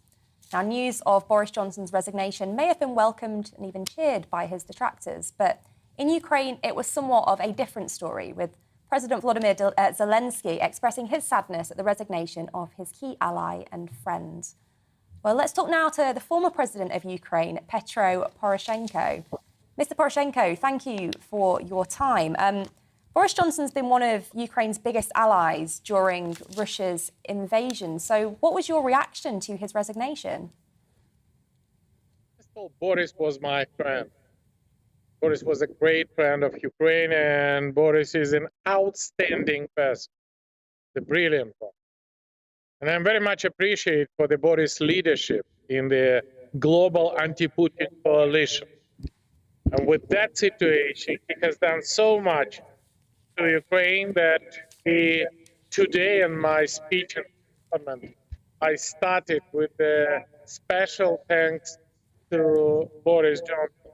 And he greatly valued the news and the latest UK military equipment, which should be delivered to the Ukrainian team, tanks, howitzer, including the anti-tank missile, and this the real friend of Ukraine. He feels his shoulder in our fighting against dictatorship against Russian aggression. And Mr. Poroshenko, do you think that a new leader will forge that same strong relationship with President Zelensky, but also have the same sort of recognition and reputation from the people of Ukraine? First of all, Ukraine could be proud of the UK support of our nation, our people, of our country. And definitely we count their continuity. And with that situation, I enjoy the bipartisan support which Great Britain and the United Kingdom demonstrate for all 8 years of the war, including my presidency. And we all the time count on the British people, on the British Parliament, on the British government. And no doubt that we are in the 155th day of the war, and this war is the war of survival, and we definitely enjoying the great support of your nation. Thanks for that. We are much. Well, I think our entire country is united in wanting to offer as much support as we possibly can to Ukraine. One question: given the what's going on at the moment in UK Parliament and in the UK government, do you think that Russia may try and kind of capitalise on the distraction and the fact that government right now isn't operating as effectively as it has been with regards to international affairs? I have a long experience in fighting against Russia during the war. And my recommendation, definitely, I'm confident that Russia will try. But two pieces of advice. One, don't trust Putin. Two, don't be afraid of Putin. And three, keep your... And with that situation, Russia have no any chance to make an influence on the British people, British politics, British state. Brilliant. Well, Mr. Poroshenko, thank you so much for your time and for your insights. And as always, we wish you luck and send you strength for we know what is a very difficult time over there in Ukraine. Thank you. Keep fingers crossed. Dawn, what did you make of that? Very interesting, and obviously, if Boris was an MP or a Prime Minister, he'd win hands down in the Ukraine. Absolutely. Unfortunately, he can't pull the same thing off here, can he? So I think it's curious to see whoever does become the new Conservative leader, whether there will be so much concentration on the Ukraine. I think Boris himself thought that if he could win over the Ukraine and be very supportive, that would win him brownie points. Unfortunately, it's not enough to get him out of everything else that's gone on. But I think it goes without saying that we need to do as much as we can to support the Ukraine. And I think if I was there now, I'd be very nervous about who was coming in, because I think, and a lot of people in this country are honestly, Deanna, thinking that, well, we have got a cost of living crisis. We need to concentrate on what's going on here, rather than maybe, in the Ukraine. And I think this is a point I've made, though. I think in losing sight of Ukraine, it's actually damaging for us, because many of the cost of living pressures that we're facing at the moment are as a direct result of what's going on out there. Yes, exactly. No, very much so. And not just us, obviously globally, with the stopping of the food and the oil and everything. But, I think the UK can hold its head up high because of Boris, that we have supported Ukraine so much. Unlike many of our European neighbours, Germany have always been a bit lackadaisical about some of the sanctions placed on the Ukraine. Whereas we were straight out the blocks, weren't we? We were, absolutely, and we have done a lot. And I do hope that whoever comes in does carry on supporting them. But I think get back to Conservative values in this country, and I think that's what's needed now. I mean, you've got to concentrate on what people are, certainly your constituents as well, are worried about the cost of living. Migration is an issue, and they still haven't tackled that. And maybe less of the green issues. I mean, I think a lot of voters feel, and I personally feel, that you voted for a Conservative government, but you've pretty much got a Green Party government. It's feedback that I've been hearing now and again. Sorry. Anyway, Dawn, stay with us. We will be back to you. But first, we're going to throw to a little break, but plenty more still to come after. Brexit is surely one of Boris Johnson's proudest achievements, but what will it look like after his departure? We'll be discussing that next. Don't go anywhere.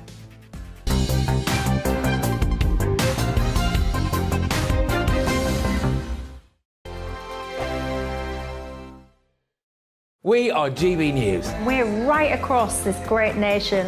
On TV. On radio. On digital. Absolutely everywhere. We don't talk down to you. We embrace all voices with honest and civilised conversation. We are not part of the establishment. We're one of you. And we're only getting started. Join us on GB News, the People's Channel, Britain's news channel.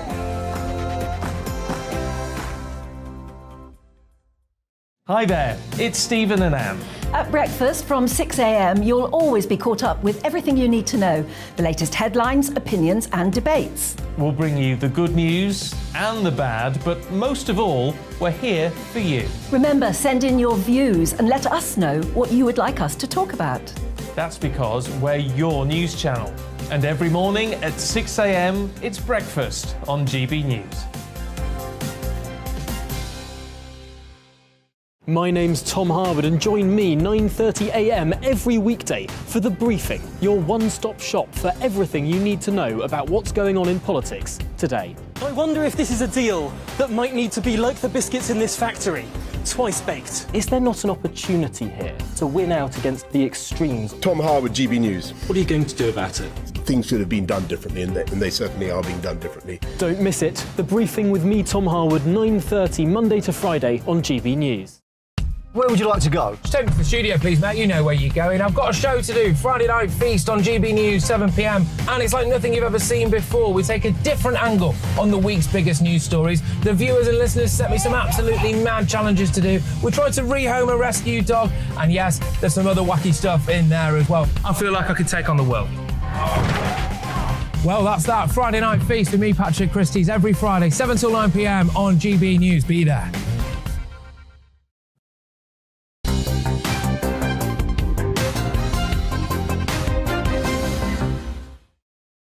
Welcome back to this special edition of The Briefing here on GB News with me, Deanna Davison, and my studio guest, Dawn Neeson, who we'll be coming back to shortly. Now, as we reflect on Boris Johnson's legacy, getting Brexit done is certainly one of his most shining achievements. But the Prime Minister's departure has raised concerns among some that his successor could dilute or drift away from the kind of hard Brexit that was promised. So what will our relationship with the EU look like after Boris Johnson's departure? Well, joining me now on the show to discuss this is the former Brexit Party MEP, Ben Habib. Ben, given Boris Johnson is due to depart imminently, what do you think that's going to mean for the future of Brexit?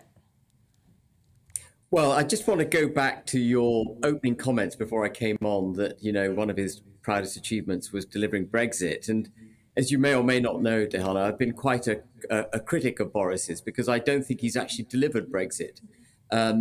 If you look at page 5 of the Conservative Party manifesto, what it says is that the entire country would leave the EU as one United Kingdom.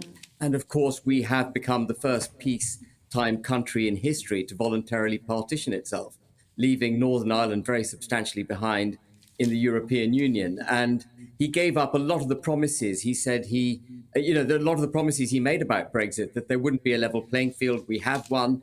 We're tied into net zero now, not just by domestic legislation, but also under the trade and cooperation agreement with the EU. We've given up our fishing in perpetuity, contrary to the way it's being sold to the British people. So there's still a lot of work that needs to be done on Brexit, which Boris actually hasn't yet achieved. And so looking forward, I'm actually delighted Boris is gone, because I think we've got the opportunity now to really deliver the Brexit that the Conservative Party promised with a new leader. And Ben, who, in that case, would you most like to see as the leader to deliver the sort of Brexit that you want and that I'm sure many of our viewers would like to see? Well, you mentioned Liz Truss earlier on. I think she's a very strong candidate, and she did fantastically well over multiple trade agreements across the globe. Of course, a lot of those were just rolling over deals that we had with the EU as a result of being a member of the EU. But nevertheless, she did a great job there. My only concern about Liz Truss, I've got two concerns, really. The first is that she hasn't properly got to grips with the Northern Ireland Protocol. She hasn't invoked Article 16 to suspend part or all of it, which she said she wouldn't hesitate to do. And the Northern Ireland Protocol bill, which has got so much kind of flack from the Remain side of the Conservative Parliamentary Party, doesn't actually deliver what Liz Truss says it delivers. It doesn't neuter the protocol. So I've got a couple of question marks over Liz Truss, but the standout candidate for me, absolutely front and center right now, and it's early days and I need to do a bit more research, but the standout candidate for me right now is Suella Braverman. She's rock solid, she's clear thinking, she's completely behind Brexit. She had the integrity to resign as a minister from Theresa May's government when Theresa May was trying to force that awful deal down our throats. She's lucid, she's well argued. There's nothing I can say about Braverman other than praise. So I'm really watching Suella Braverman and seeing how she emerges over the next few days or so. Brilliant. Well, Ben, thank you for your insights there. Former Brexit Party MEP there, Ben Habib, with his thoughts on what Brexit might look like after Boris Johnson's departure. But let's get the thoughts of my wonderful studio guest, former editor of the Daily Star, Dawn Neeson. Dawn, what do you reckon? I think it's really interesting what Ben was saying there, and in particular, is Brexit done? It's not over the line, is it? I think everyone admits that, whether you are Brexit or Remain, it's not over the line, which is why I think Remainers think they might have a chance of halting it, and I just think, I voted Remain. I mean, I did. So, but I respect the democratic process. As most people do. Exactly, as most people do, apart from Remainers, and there are people we know in the Conservative Party who would want to undo it. Which is because I don't want to go through the last 6 years again. Can you imagine? None of us do. It's horrific, and the fact that we're still talking about it now. But I thought Ben mentioned the Northern Ireland Protocol there, and I think one of the weaknesses for Boris in particular was that not only did he not understand it, and I know a lot of it is quite complicated. Very complicated. To be fair, it's a bit like the iCloud. No one really understands it, but we know it's there. And that wasn't flippant, by the way. But I don't think Boris quite understood it, but I think more troubling for him was that he wasn't particularly interested in it.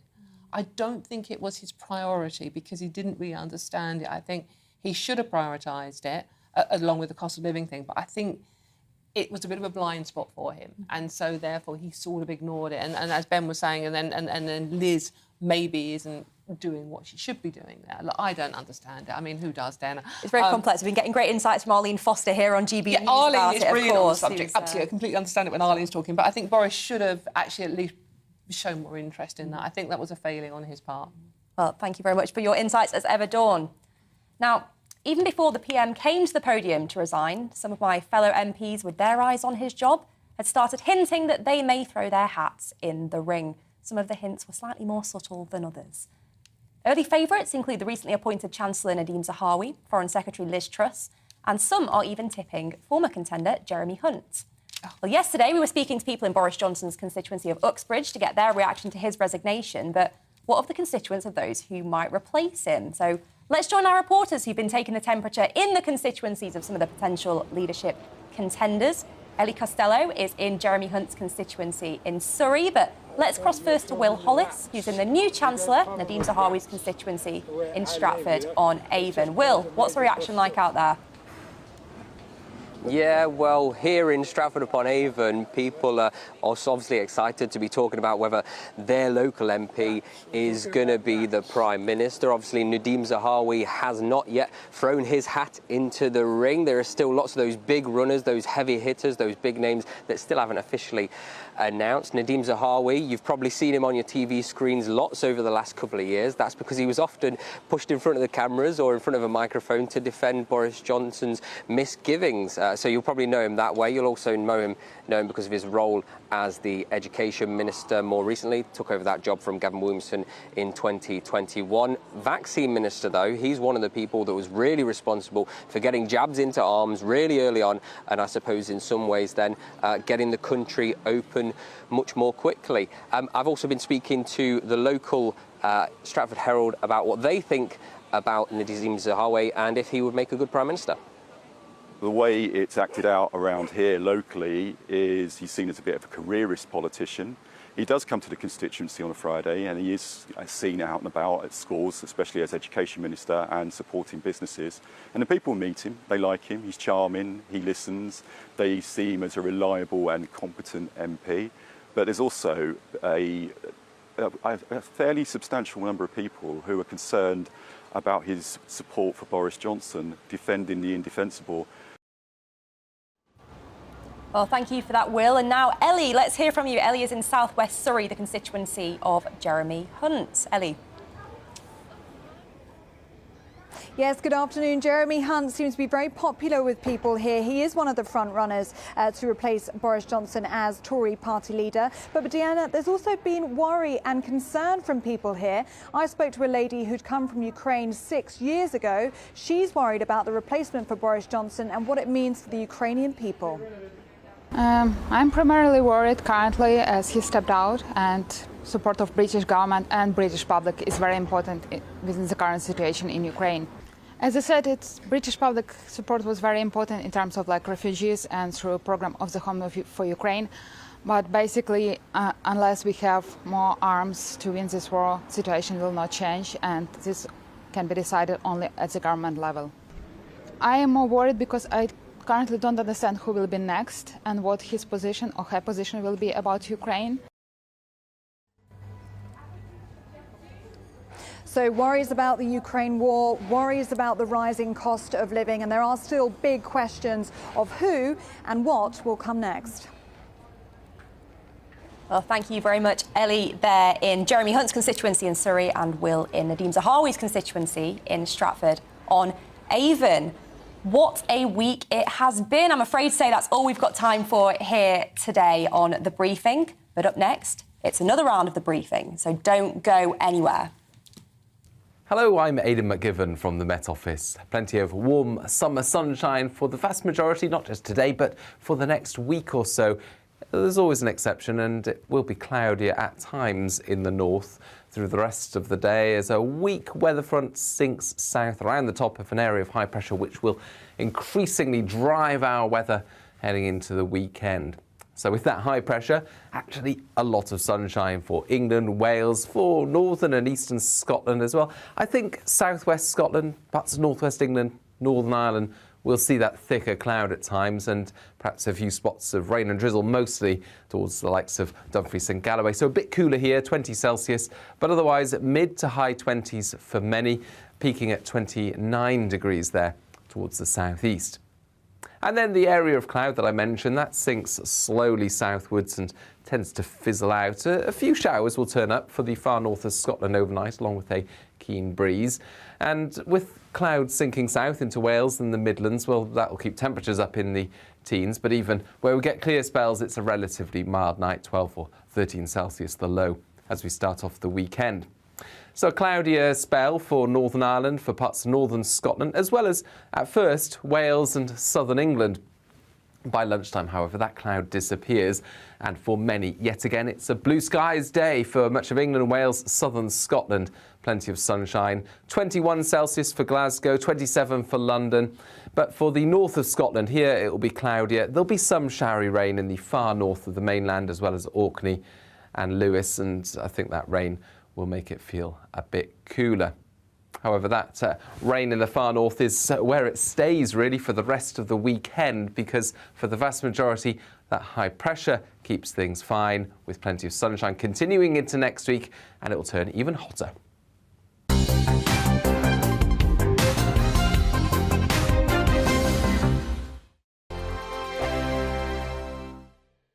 We are GB News. We're right across this great nation. On TV. On radio. On digital. Absolutely everywhere. We don't talk down to you. We embrace all voices with honest and civilised conversation. We are not part of the establishment. We're one of you. And we're only getting started. Join us on GB News, The People's Channel. Britain's news channel.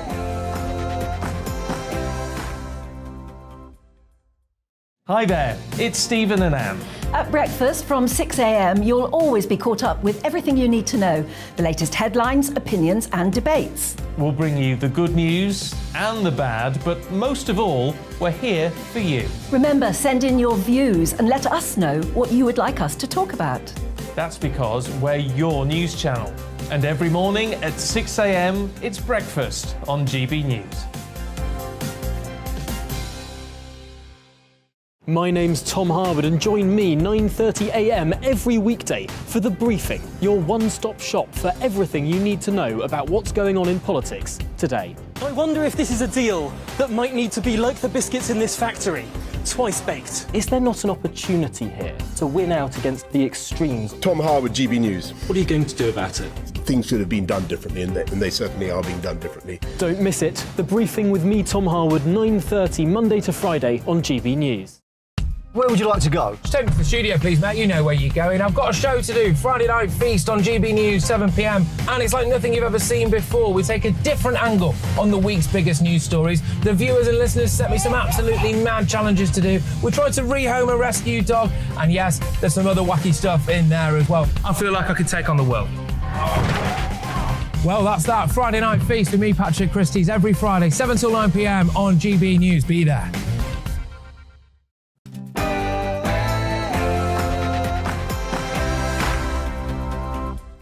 Hello and welcome to The Briefing with me, Esther McVeigh. Here's what's coming up over the next hour. Prime Minister Boris Johnson resigned yesterday after a stream of resignations. The Conservative Party now begins searching for a new leader. I will be discussing with Arlene Foster, former First Lady of Northern Ireland, what does this mean for Brexit? And I asked Robert Halfon, Chair of the Education Select Committee, what we need from our next leader. Plus, Professor Matthew Goodwin joins us to explain how the Conservative leadership contest works and what we can expect in the upcoming weeks. And former Japanese Prime Minister has died after being shot, making a speech whilst campaigning. We'll bring you the latest on this situation. Plus, Keir Starmer sets out his plan this week to make Brexit work. But is it workable? Former advisor Scarlett McClure joins us to explain. Plus, give me your political briefing. Send in your views and opinions by emailing gbviews@gbnews.uk or tweet me at gbnews. But first, here's your latest news headlines with Rhiannon.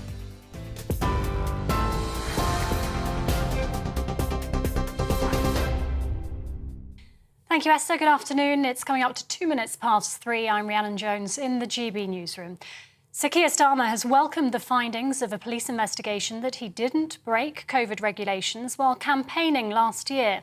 The Labour leader and his deputy won't be given a fixed penalty notice. Dubbed Beergate by some, Sir Keir was videoed drinking beer over a takeaway curry with colleagues on a visit to Durham in April 2021. It later emerged Angela Rayner was also there. Both had promised to step down if they were found to have broken lockdown rules. Sir Keir, speaking earlier, said those in public life must maintain high standards. People said to me I was taking a risk by saying I would step down if I was fined. But it was never about that. For me, it was a matter of principle. It shouldn't be controversial to say that those who make the law can't break the law. But we have to set the bar far higher than that. So Mark Rowley has been appointed as the new Commissioner of the Metropolitan Police. He replaces outgoing Dame Cressida Dick, who announced she was leaving the role back in February. Our Home and Security Editor Mark White has more. Mark, what more can you tell us about the former top counter-terrorism officer? Well, he's a hugely experienced police officer. So Mark Rowley was the former head of counter-terror command at the Metropolitan Police and the UK lead on policing across the country. Now, he was in charge of counter-terrorism policing during the Year of Terror, as it was dubbed, in 2017, when there were 5 significant terror attacks, including the Manchester Arena bombing and the attacks on Westminster Bridge and London Bridge. He retired from the force in 2018, but 4 years after, he is now coming back to take charge of a force which just 10 days ago was put into special measures because it was seen to be failing in some key areas. And of course, it has been plagued by a number of recent scandals, including, of course, the murder of Sarah Everard by one of the Met's own police officers.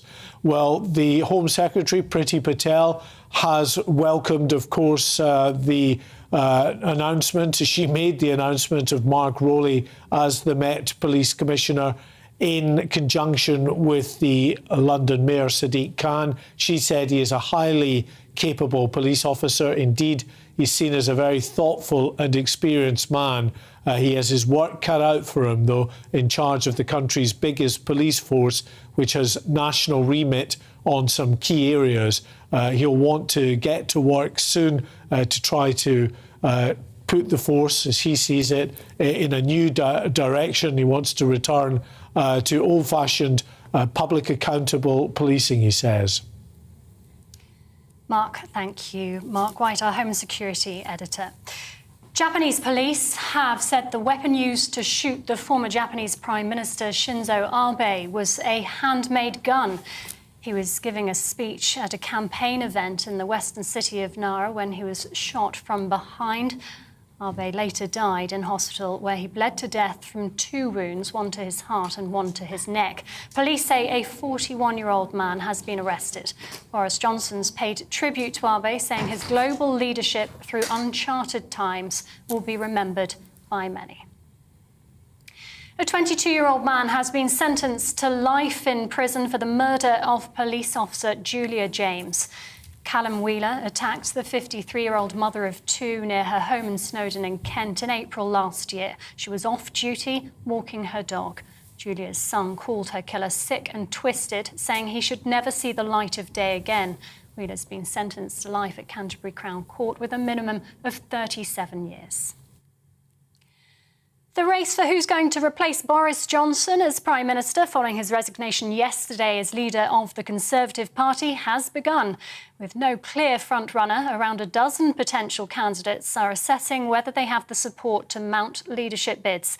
Tom Tugendhat, the Commons Foreign Affairs Committee chairman, has become the first contender to throw his hat in the ring. It's believed former Chancellor Rishi Sunak and ex-Health Secretary Sajid Javid could also be considering the job. But Labour's Shadow Trade Minister Nick Thomas-Symonds told GB News there should be a general election. What we should actually be having is a fresh start, a change of government. Changing the person at the top is not going to change the fundamental issue for the Conservative Party, which is this 12 years of failure. And there's no point it's somehow trying to distance themselves from Boris Johnson. They made Boris Johnson possible. They've made the last months of trashing of standards in public life, the lying and the chaos all possible. And whoever is at the top of the Conservative Party is not going to change that. Meanwhile, there's growing pressure on Boris Johnson to step down immediately rather than wait for a new leader. Former Prime Minister Sir John Major's among those backing Deputy PM Dominic Raab to take over in the interim. But Downing Street said Mr Johnson feels a strong sense of duty to stay on. Yesterday's address to the nation came after a slew of resignations and a cabinet reshuffle, which saw a number of key ministers replaced. New Education Secretary James Cleverly's told GB News he'll be waiting until he sees the full slate before deciding who he supports. Personal circumstances mean that I won't be putting myself forward, but I'm also confident that we have a pool of talent which will enable us to choose someone with fantastic experience, whoever that might be. And once a successor has been chosen, the Prime Minister will stand down and hand over. And I think that is the most, I think that's the most pragmatic, professional, and least disruptive way of doing it. This is GB News. We'll bring you more as it happens now, though. It's back to the briefing with Esther.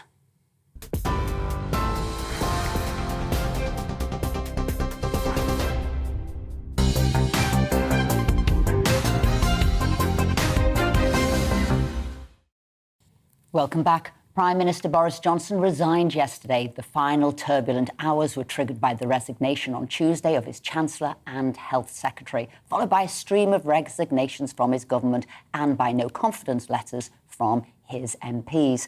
Eventually, Boris Johnson came to terms with the reality that he no longer had a functioning government and resigned. He will stay in post until a new party leader is elected. But how did it all unravel for the Prime Minister? Our national reporter, Paul Hawkins, has a recap of how we got here.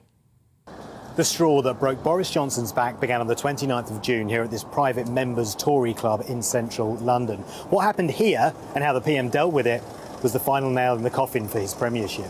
2 days later, on the 1st of July, a story is printed alleging Tory Tamworth MP Chris Pincher was drunkenly groping men at the Carlton Club.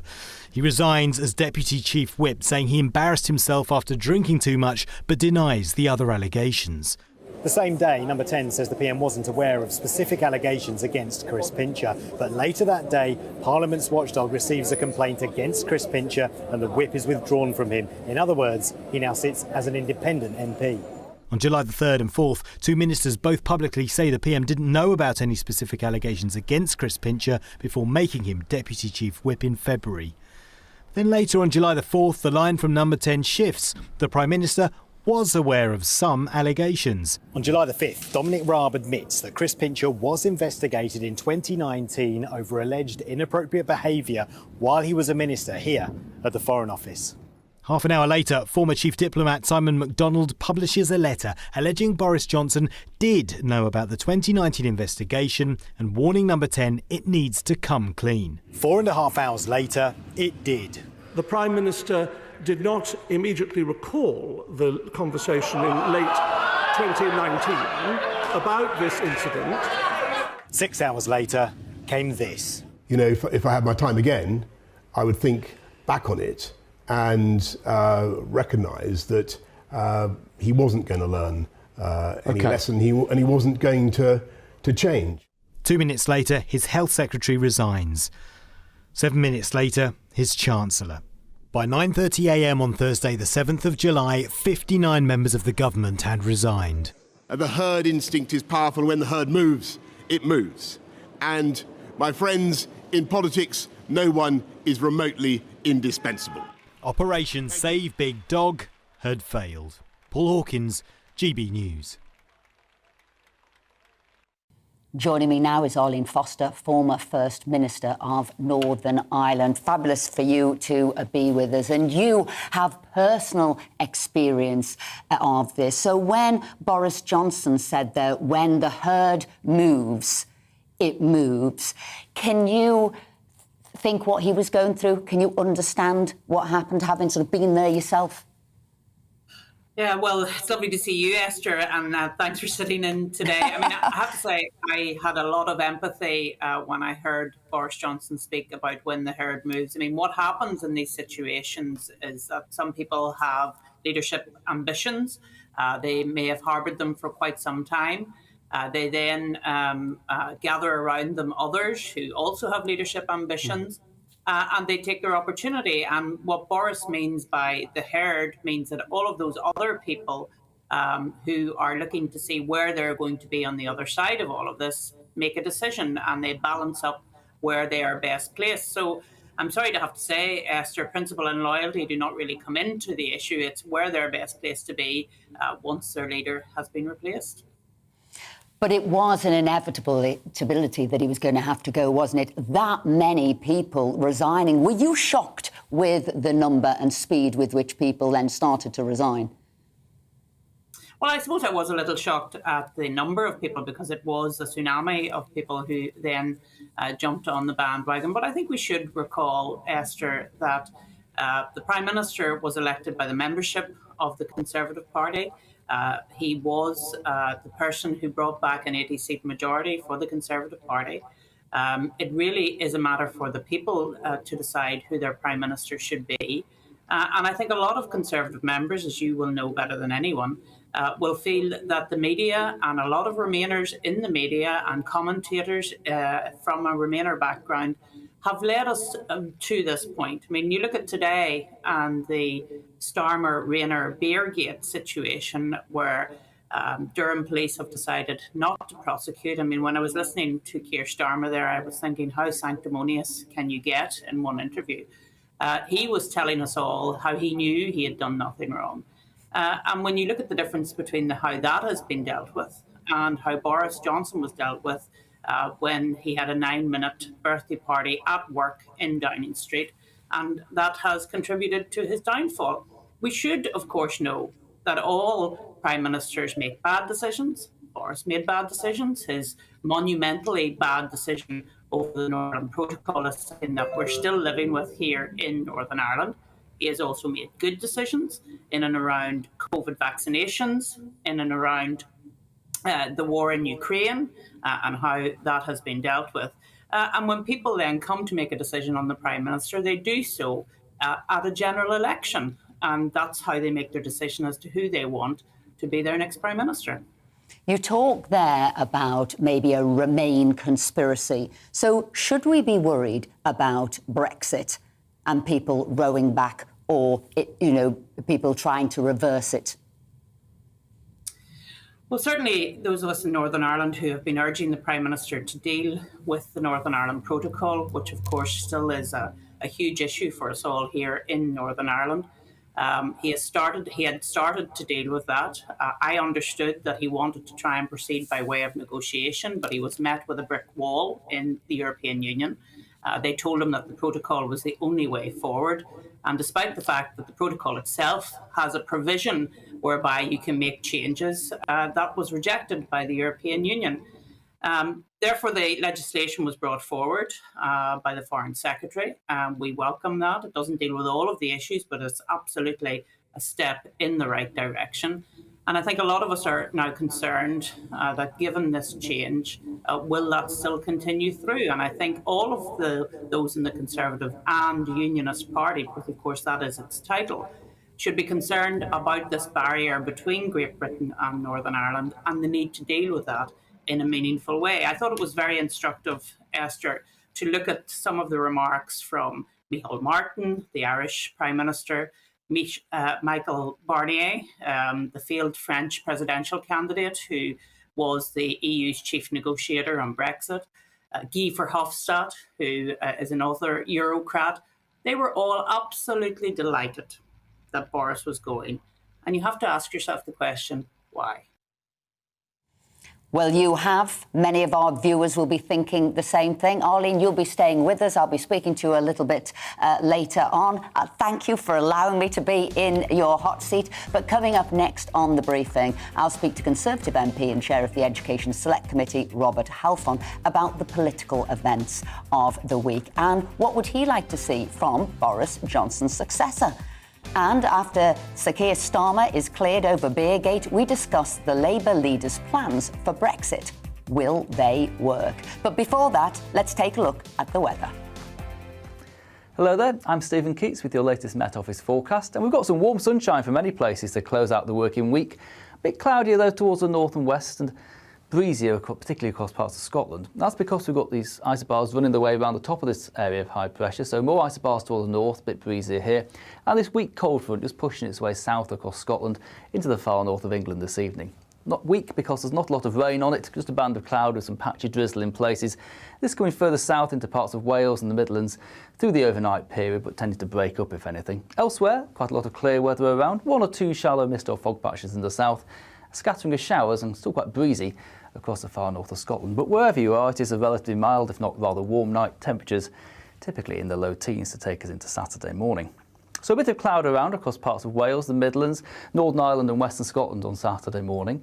The cloud across England and Wales actually tend to break up, leaving lots of blue skies for a good part of the country. So for parts of England, Wales, southern and eastern Scotland, the east of Northern Ireland initially, lots of sunshine on Saturday afternoon. A bit more cloud though across parts of Northern Ireland, Western and Northern Scotland. Here, a bit of rain to come in later in the day. A little bit cooler here too, but further south, another very warm day with temperatures in places into the mid-20s. That sets us up for a fine evening for many places then on Saturday evening. Lots of sunshine to close out the day. Away that is from the far north and northwest of Scotland, where some perhaps more meaningful rain for a time across the north of Scotland. Some heavier bursts for Orkney and Shetland to take us into early on Sunday.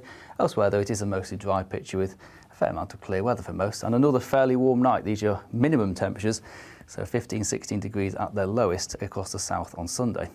Then Sunday setting up to be another fine day. This area of high pressure making closer inroads into the UK, sitting pretty much slap bang across the country through Sunday.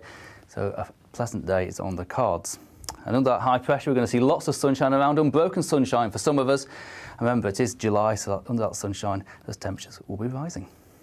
Join me, Gloria De Piero, Monday to Thursday at noon for The Briefing. We go to the parts of Parliament that you won't see elsewhere. Plus, there's exclusive interviews with MPs from all parties. But quite often, they paper over the real truth. Why does a working class lad like you join the Tories? That's a good question. Don't miss it. Monday to Thursdays at noon on GB News.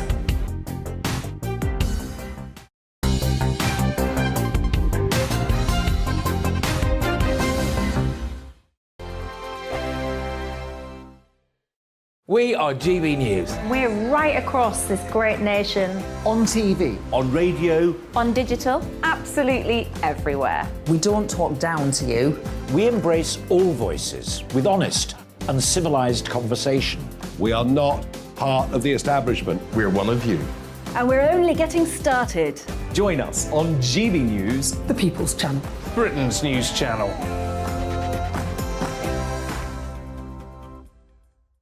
Hi there, it's Stephen and Anne. At breakfast from 6 a.m, you'll always be caught up with everything you need to know, the latest headlines, opinions and debates. We'll bring you the good news and the bad, but most of all, we're here for you. Remember, send in your views and let us know what you would like us to talk about. That's because we're your news channel. And every morning at 6 a.m, it's breakfast on GB News. My name's Tom Harwood and join me 9:30 a.m. every weekday for The Briefing, your one-stop shop for everything you need to know about what's going on in politics today. I wonder if this is a deal that might need to be like the biscuits in this factory, twice baked. Is there not an opportunity here to win out against the extremes? Tom Harwood, GB News. What are you going to do about it? Things should have been done differently, and they certainly are being done differently. Don't miss it. The Briefing with me, Tom Harwood, 9:30 Monday to Friday on GB News.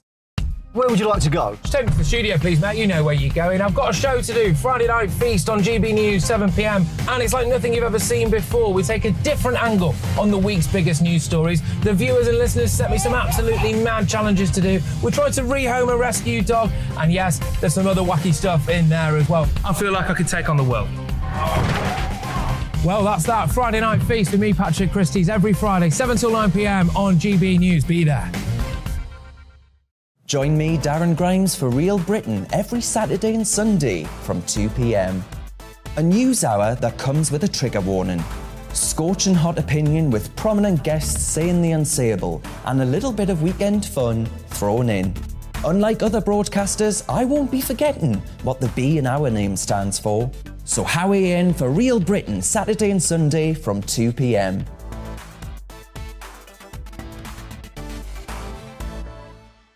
Hello, I'm Patrick Christie's. And I'm Mercy Moroki. Make sure that you join us Monday to Thursday, 10 a.m. until midday, right here on GB News for To The Point. We're not afraid to talk about the topics that matter to you or the big topics that always matter. We cover absolutely everything, from the breaking political stories of the day to law and order, what's going on in the channel. We're not afraid to hold people to account. We always make sure we include your views on our show. Indeed, if you're thinking it, you can guarantee that we're saying it. So make sure you join the conversation with us, 10 a.m. until midday, Monday to Thursday, for To The Point on GB News.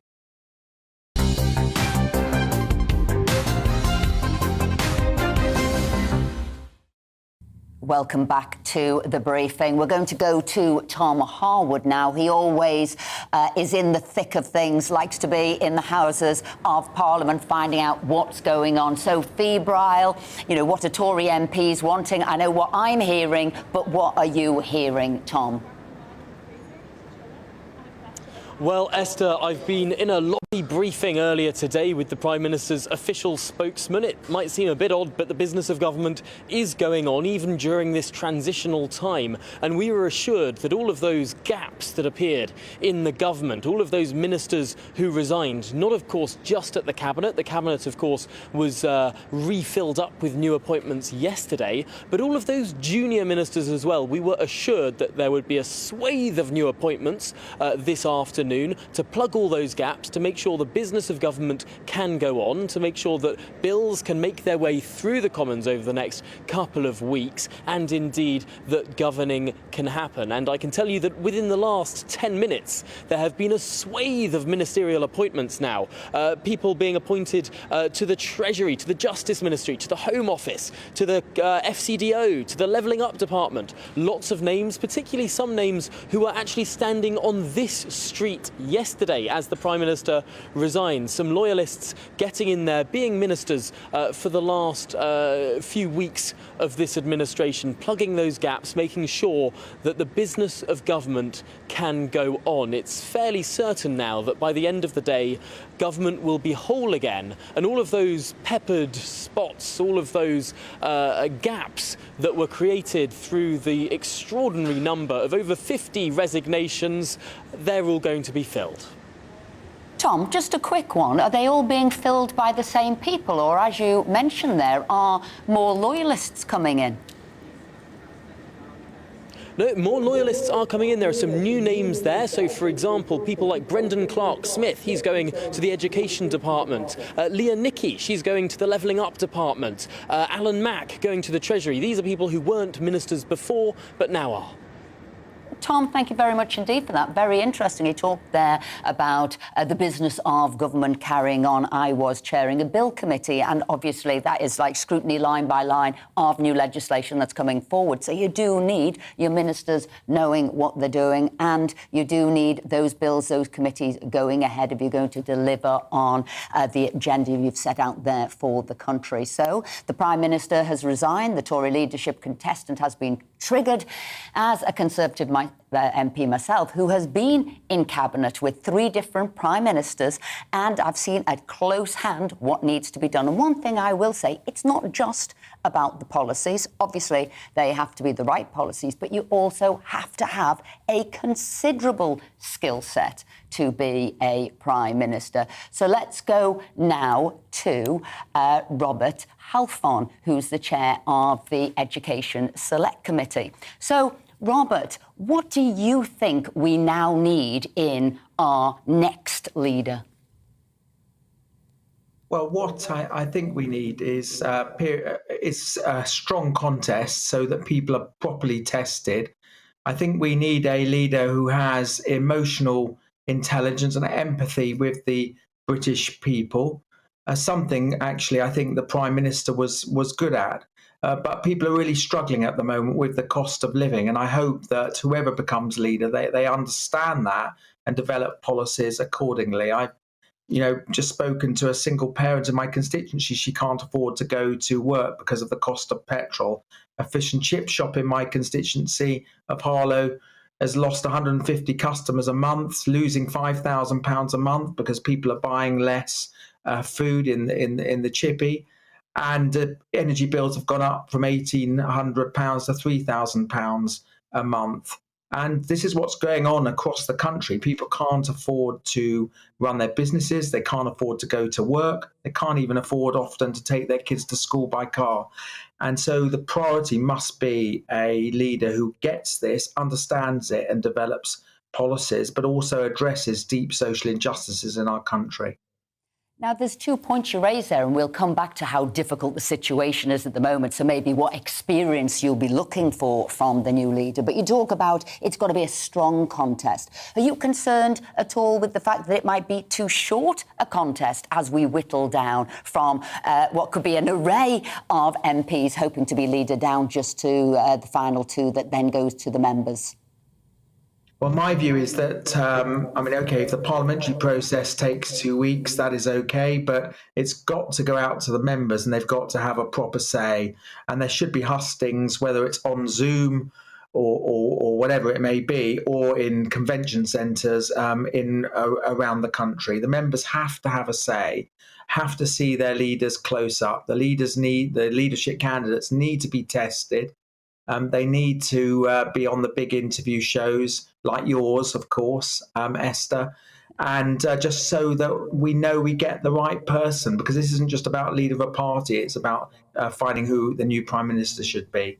You're spot on. We'll be getting them on Saturday morning, 10 till 12, those leadership hopefuls. But putting them under their paces is key. Like you said, how do they handle themselves? Not once, not twice, not in front of a room of 20 people, but on the big stage. So I think that is true, to see if there's any chink in their armoury. We didn't have that, did we, when we went to the members? We didn't go to the members with Theresa May, but Boris Johnson was put through his paces. Now, talking again of how difficult the situation is in the country at the moment, talk about cost of living, we're looking at sort of inflation, we're looking also at the war with Russia and Ukraine there. What skill set will the new leader need for you? I think they need to have empathy. I mentioned that in my earlier remarks to you. I think that's very important, that people across the country can feel they can relate to that leader. I think they need a strong level of detail. They need the hide of a rhinoceros, because being Prime Minister, you get besieged day to day with events, and one thing happens after another. And we've seen that sadly with the current Prime Minister, Boris Johnson. And they need to have a vision, what they want to do for the country, a long-term vision, not just day-to-day, dealing with day-to-day things, but they have a clear vision that they stick to and have conviction with that as well. And finally, we saw that Keir Starmer has not got a fine from the Beergate saga. Were you surprised by that? I was surprised, but I think that we have to accept the judgments of the police and the law authorities. We do that in our country. I think the Prime Minister, he was fined for the birthday cake issue. I think it's been a very difficult time. I think most of the problems with the parties in Downing Street was that people felt let down because they had suffered and struggled so much during COVID and not been able to see loved ones, and it was the significant amount of them, even though the Prime Minister wasn't at them. It just sort of gave an appearance of people in Downing Street setting the rules for everyone else, but not abiding by the rules that they had made. Robert Halfon, thank you very much indeed for your clear answers and your straight-talking answers too. Coming up on the briefing, former Japanese Prime Minister Shinzo Abe has died after being shot. Our security editor, Mark White, will join us to explain what happened. And Labour leader Keir Starmer is cleared over Beergate and can focus on his post-Brexit vision. But can he make it work? And they're off, as the leadership contest has now been triggered. How does it work? Who are the runners and riders? Professor Matthew Goodwin and Inya Foreign Iman join me later. But first, it's your news update with Rhiannon.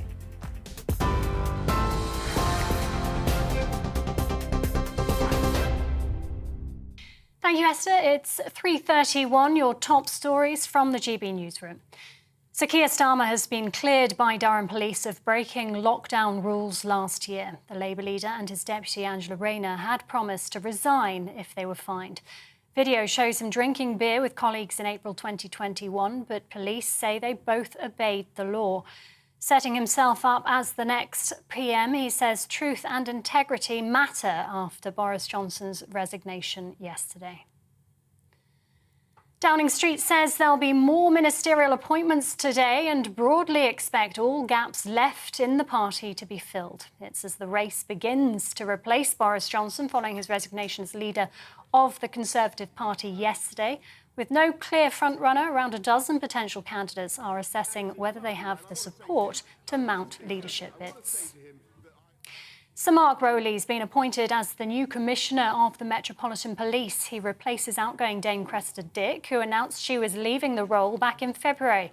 Sir Mark, a former top counter-terrorism officer, will return to Scotland Yard to lead the force he left 4 years ago.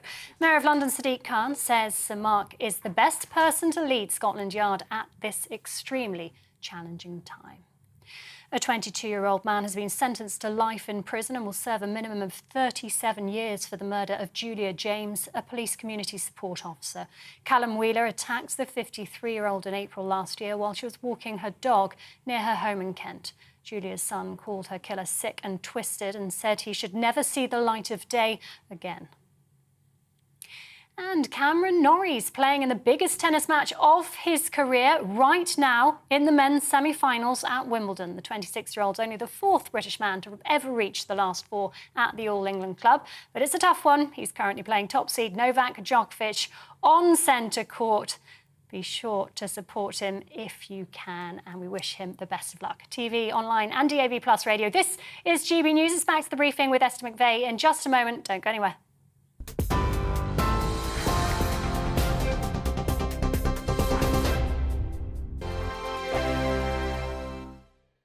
We are GB News. We're right across this great nation. On TV. On radio. On digital. Absolutely everywhere. We don't talk down to you. We embrace all voices with honest and civilised conversation. We are not part of the establishment. We're one of you. And we're only getting started. Join us on GB News, The People's Channel. Britain's news channel.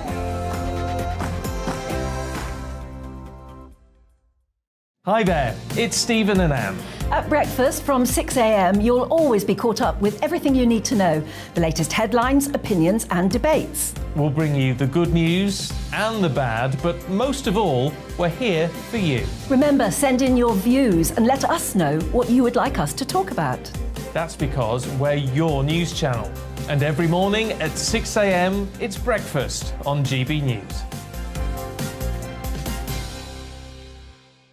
My name's Tom Harwood and join me 9:30 a.m. every weekday for The Briefing, your one-stop shop for everything you need to know about what's going on in politics today. I wonder if this is a deal that might need to be like the biscuits in this factory, twice baked. Is there not an opportunity here to win out against the extremes? Tom Harwood, GB News. What are you going to do about it? Things should have been done differently, and they certainly are being done differently. Don't miss it. The Briefing with me, Tom Harwood, 9:30 Monday to Friday on GB News. Where would you like to go? Just take me to the studio, please, mate. You know where you're going. I've got a show to do. Friday Night Feast on GB News, 7 p.m. And it's like nothing you've ever seen before. We take a different angle on the week's biggest news stories. The viewers and listeners set me some absolutely mad challenges to do. We tried to rehome a rescue dog. And yes, there's some other wacky stuff in there as well. I feel like I could take on the world.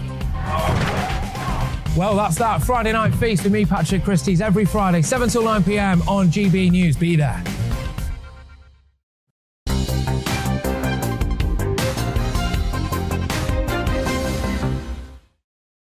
Welcome back to The Briefing with me, Esther McVeigh. Now, this morning brought the tragic news of the killing of Shinzo Abe, the former Prime Minister of Japan, whilst making a speech in the southern city of Nara. Japan's longest-serving Prime Minister was shot twice by an assailant.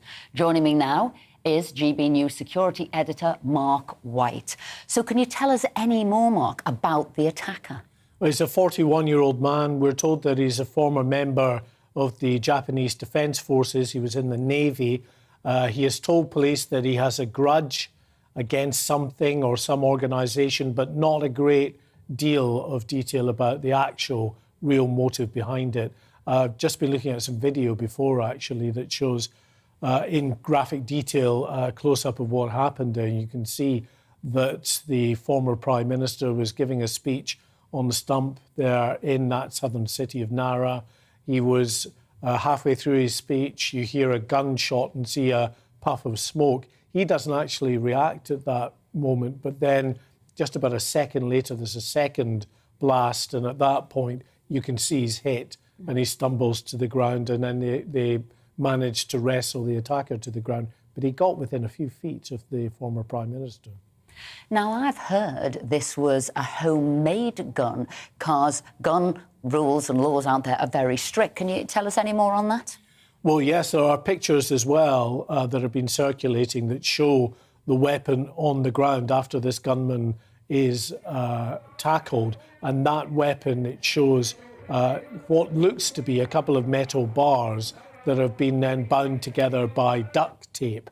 But however crude this weapon might have been, it was clearly lethal. And police searching the attacker's home have found more in the way of homemade devices at that address, which have been made safe. And people will be talking again about the protection that politicians get.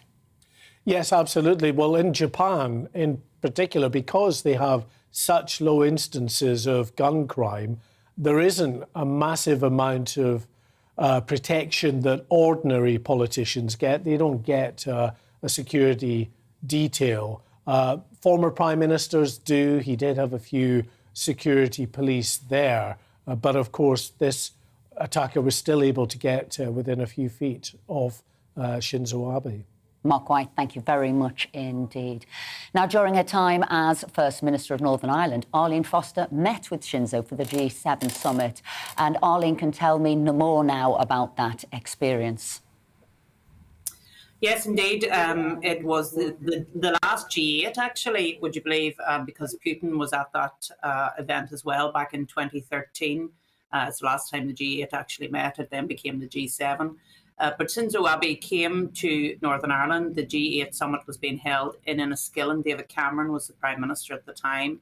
And as a minister in the Northern Ireland Executive, myself and Michelle O'Neill met dignitaries off the plane. And Shinzo Abe was one of those who we met, a very, very pleasant man to meet, and someone who took an interest in Northern Ireland, because shortly after that visit to Northern Ireland, the then First Minister and Deputy First Minister, Peter Robinson and Martin McGuinness, went to Japan on a trade mission, and it was a successful trade mission.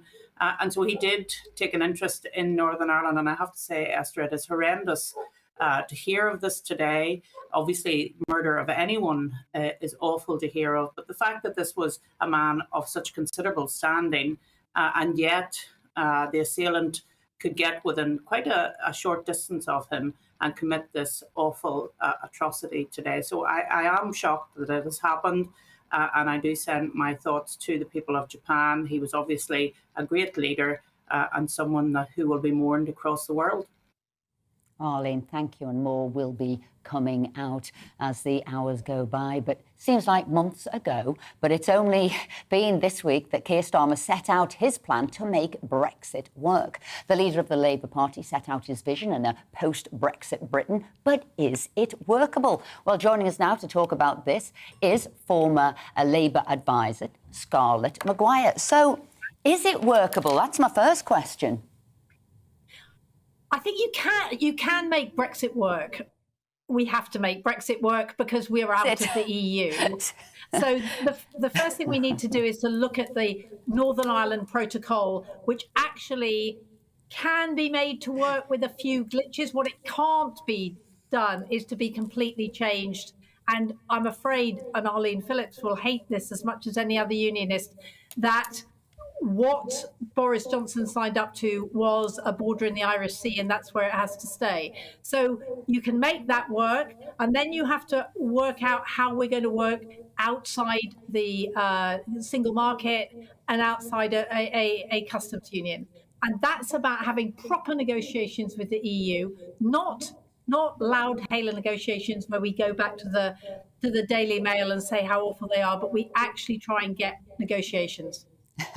Scarlett, that was very revealing. It wasn't whether Brexit could work. We all know that. We all know it's the right thing to do. It was whether Keir's plan could work. But I like the way you went with your answer, because my key thing is that Keir said at the time of the referendum that he would respect the result, and then he tried to do a second referendum to overturn the result. So I guess I want to know, why should anybody believe him now when he says he won't reverse Brexit? He's got a problem, hasn't he? Well, actually, interestingly, the first time I met Keir when he was Brexit secretary, he said to me, I could make it work. I could make it work so that we were as good outside the EU as inside. And that's really interesting, because that's what he wanted. But his other problem was that he was trying to keep the Labour Party together. And as you know, Esther, the Labour Party was completely split on this. And he was trying, so he had this double job of keeping the Labour Party together, opposing the Conservatives. And I just think it made it very, very difficult. And if there were to be a hung parliament after the next general election, and he needed an agreement with the Lib Dems, are you really expecting us all to believe that the relationship with the EU wouldn't be on the table and that would be a compromise they'd make together? I think he'd say to the Lib Dems, it's over. We're out. We're out. We'd have to have another referendum to get back in. Let's make Brexit work, rather than mess about, have another referendum, get it all up again. Let's just make Brexit work. And that's what we've all got to do. Scarlett, thank you there. We're joined again by Arlene Foster.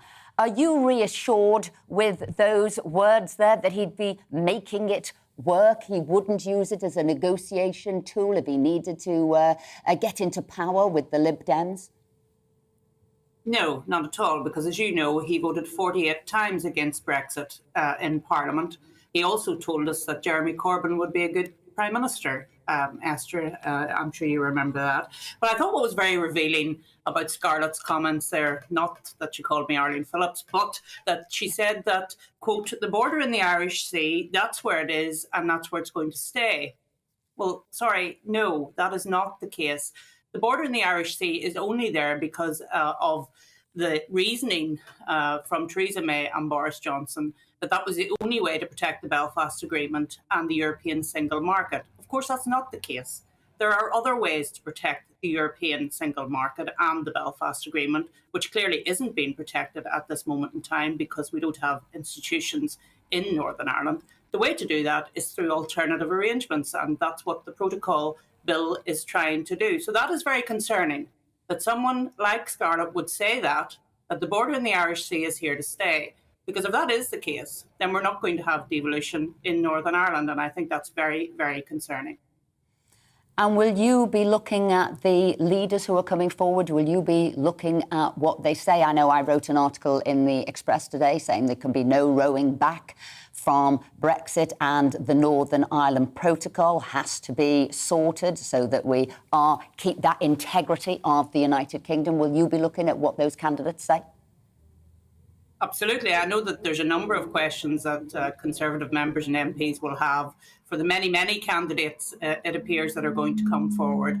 But for me and for all of us here in Northern Ireland, we'll want to know whether the new Prime Minister will proceed with the protocol bill, will deal with the issues around the internal market of the United Kingdom, which, by the way, are supposed to be protected under the protocol. So there's a contradiction in the protocol, because it says that it will protect the internal market of the United Kingdom and the Euro market. But again, it also says that the protocol can be changed in Article 13.8. And the way to do that is through alternative arrangements. And therefore, you're not committing this big barrier between Great Britain and Northern Ireland. And so I'll be watching very carefully, as I'm sure everyone will in Northern Ireland, to see what has been said by all of the contenders that come forward. Arlene, thank you very much indeed. Now, with the resignation of the Prime Minister yesterday, the race to find a new Conservative Party leader has begun. The next few weeks will see Prime Ministerial hopefuls put their case for why they are the best, got the best ideas, got the best policies and should hold the greatest office of state. Our Home and Security Editor, Mark White, tells us who are the runners and riders. For a long time, Rishi Sunak seemed the likely favourite in any leadership contest after he pushed through billions of extra funding to protect jobs when the pandemic struck. But the former Chancellor's stock took a bit of a battering more recently, following the revelations that his wife had non-domicile status for tax purposes and he'd held onto his US green card while serving in the government. But he still remains pretty popular within the party. In recent months, the Foreign Secretary, Liz Truss, has clearly been positioning herself for a leadership run, appearing at times to channel her inner Margaret Thatcher with her high-profile interventions and photo opportunities. She has strong grassroots support within the party, and the war in Ukraine has certainly pushed up her public profile. It's done the same for the Defence Secretary, Ben Wallace. The former army officer has been widely praised for his deft handling of the UK's military response to the crisis, a key figure in providing support and training for Ukraine's armed forces. He's admired as a highly capable cabinet minister who has widespread support from all wings of the party. Although he's played down any interest in the top job, he's a definite contender. Suella Braverman became the first cabinet minister to publicly announce her intention to stand during a television interview on Wednesday night. She was appointed Boris Johnson's Attorney General 2 years ago. She's positioning herself as an anti-woke candidate, but for now at least, she's not seen as one of the favourites. Tory rebel Steve Baker has pretty much confirmed he'll also be running for the top job. The Brexiteer, who played a leading role in orchestrating the resignation of Theresa May, might struggle to win over many on the left wing of the party. But he told GB News he's getting lots of support from serious figures. And I'm doing that out of respect for Conservative home readers and the many people who I'm afraid, to the disappointment of my critics, are in fact lighting up my phone encouraging me to go for it. You know, people have watched me provide leadership for 7 years, sometimes for up to a third of the Conservative Party, and successfully. Coming second to Boris Johnson in the last leadership election, Jeremy Hunt has been out of office for the past 3 years. But there's little doubt the former Foreign Secretary will seize the opportunity to throw his hat back into the ring. Although his strong support for tough lockdown measures during the pandemic won't sit well with some in the party. Well, less than 2 days after accepting the job as Chancellor and then robustly supporting Boris Johnson on the airwaves, Nadhim Zahawi pretty much wielded the killer blow by very publicly demanding the Prime Minister's resignation. Little surprise to those in the party who say he's been quietly plotting a leadership bid for months. He's certainly seen as a safe pair of hands. Well, the Home Secretary, Priti Patel, is highly popular on the right of the party, where they support her tough line on the small boats crisis. But her plans to send asylum seekers to Rwanda have run into inevitable legal obstacles. Her staunch support of Boris Johnson, while many others called on him to go, might also impact on her chances. The former Health Secretary, Sajid Javid, was the first to resign on Tuesday, sparking the final push to get rid of Boris Johnson.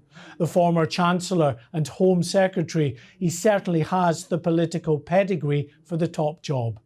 He may not have the charisma of some of the other candidates, but he's clearly trying to position himself as a man of integrity. Back in January, Tom Tugendhat, the chairman of the Foreign Affairs Select Committee, announced his intention to stand for leader should Boris Johnson be turfed out. A Remain supporter in 2016, the former soldier might struggle to cut through with many Brexiteers in the party, but he's greatly admired as a very capable and thoughtful politician. Thank you very much there, Mark White. Joining me now to explain the process is Professor Matthew Goodwin from the University of Kent. So the firing gun has gone off. Next week will be a big week. Do you want to tell us how the process will go? Yeah, thanks, Esther. Firstly, what we're going to see over the weekend, we're even seeing this afternoon, candidates putting themselves forward, beginning to set out their agenda for the party and the country. The MPs in Parliament will then gradually whittle all of those candidates down to two. And when we are down to those two final candidates, it will then go out to Conservative Party members for a vote, who will ultimately determine the next leader of the Conservative Party and the country's next Prime Minister. Now, a bit like last time, and I know I stood, there were so many people standing that actually the rules were such that a threshold was set so that you wouldn't just be able to tip up with just yourself and a supporter. You needed to have maybe 10 people already backing you, 10 MPs in your camp, as it were. They're now saying it could be 20. Do you see them changing the rules because they need to truncate the process? I think we're going to get more clarity about the rules and also the process on Monday. So I think let's wait and see what happens.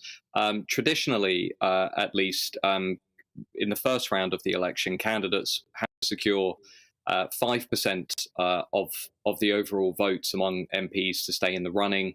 And then in the second round, they need to secure around 10% of the vote, so somewhere around 36 to 40 MPs. And then in the following rounds, those candidates are steadily eliminated. Those that get the lowest number of votes are gradually pushed out until we're left with two.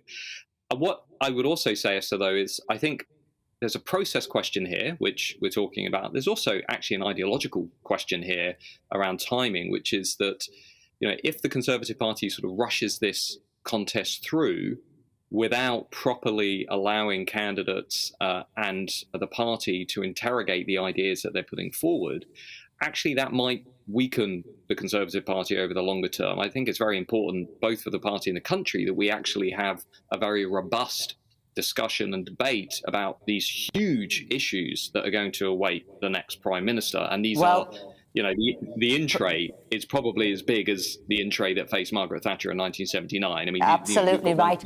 And Professor Matthew Goodwin, I know we'll be speaking to you throughout the process, so thank you for now and speak to you shortly. But in the studio here is Anaya Follerin Iman, and you're going to discuss, actually, there's quite a few ethnic people going forward for the leadership, isn't it? We've got a good mix of, we'll call them contestants for the leadership.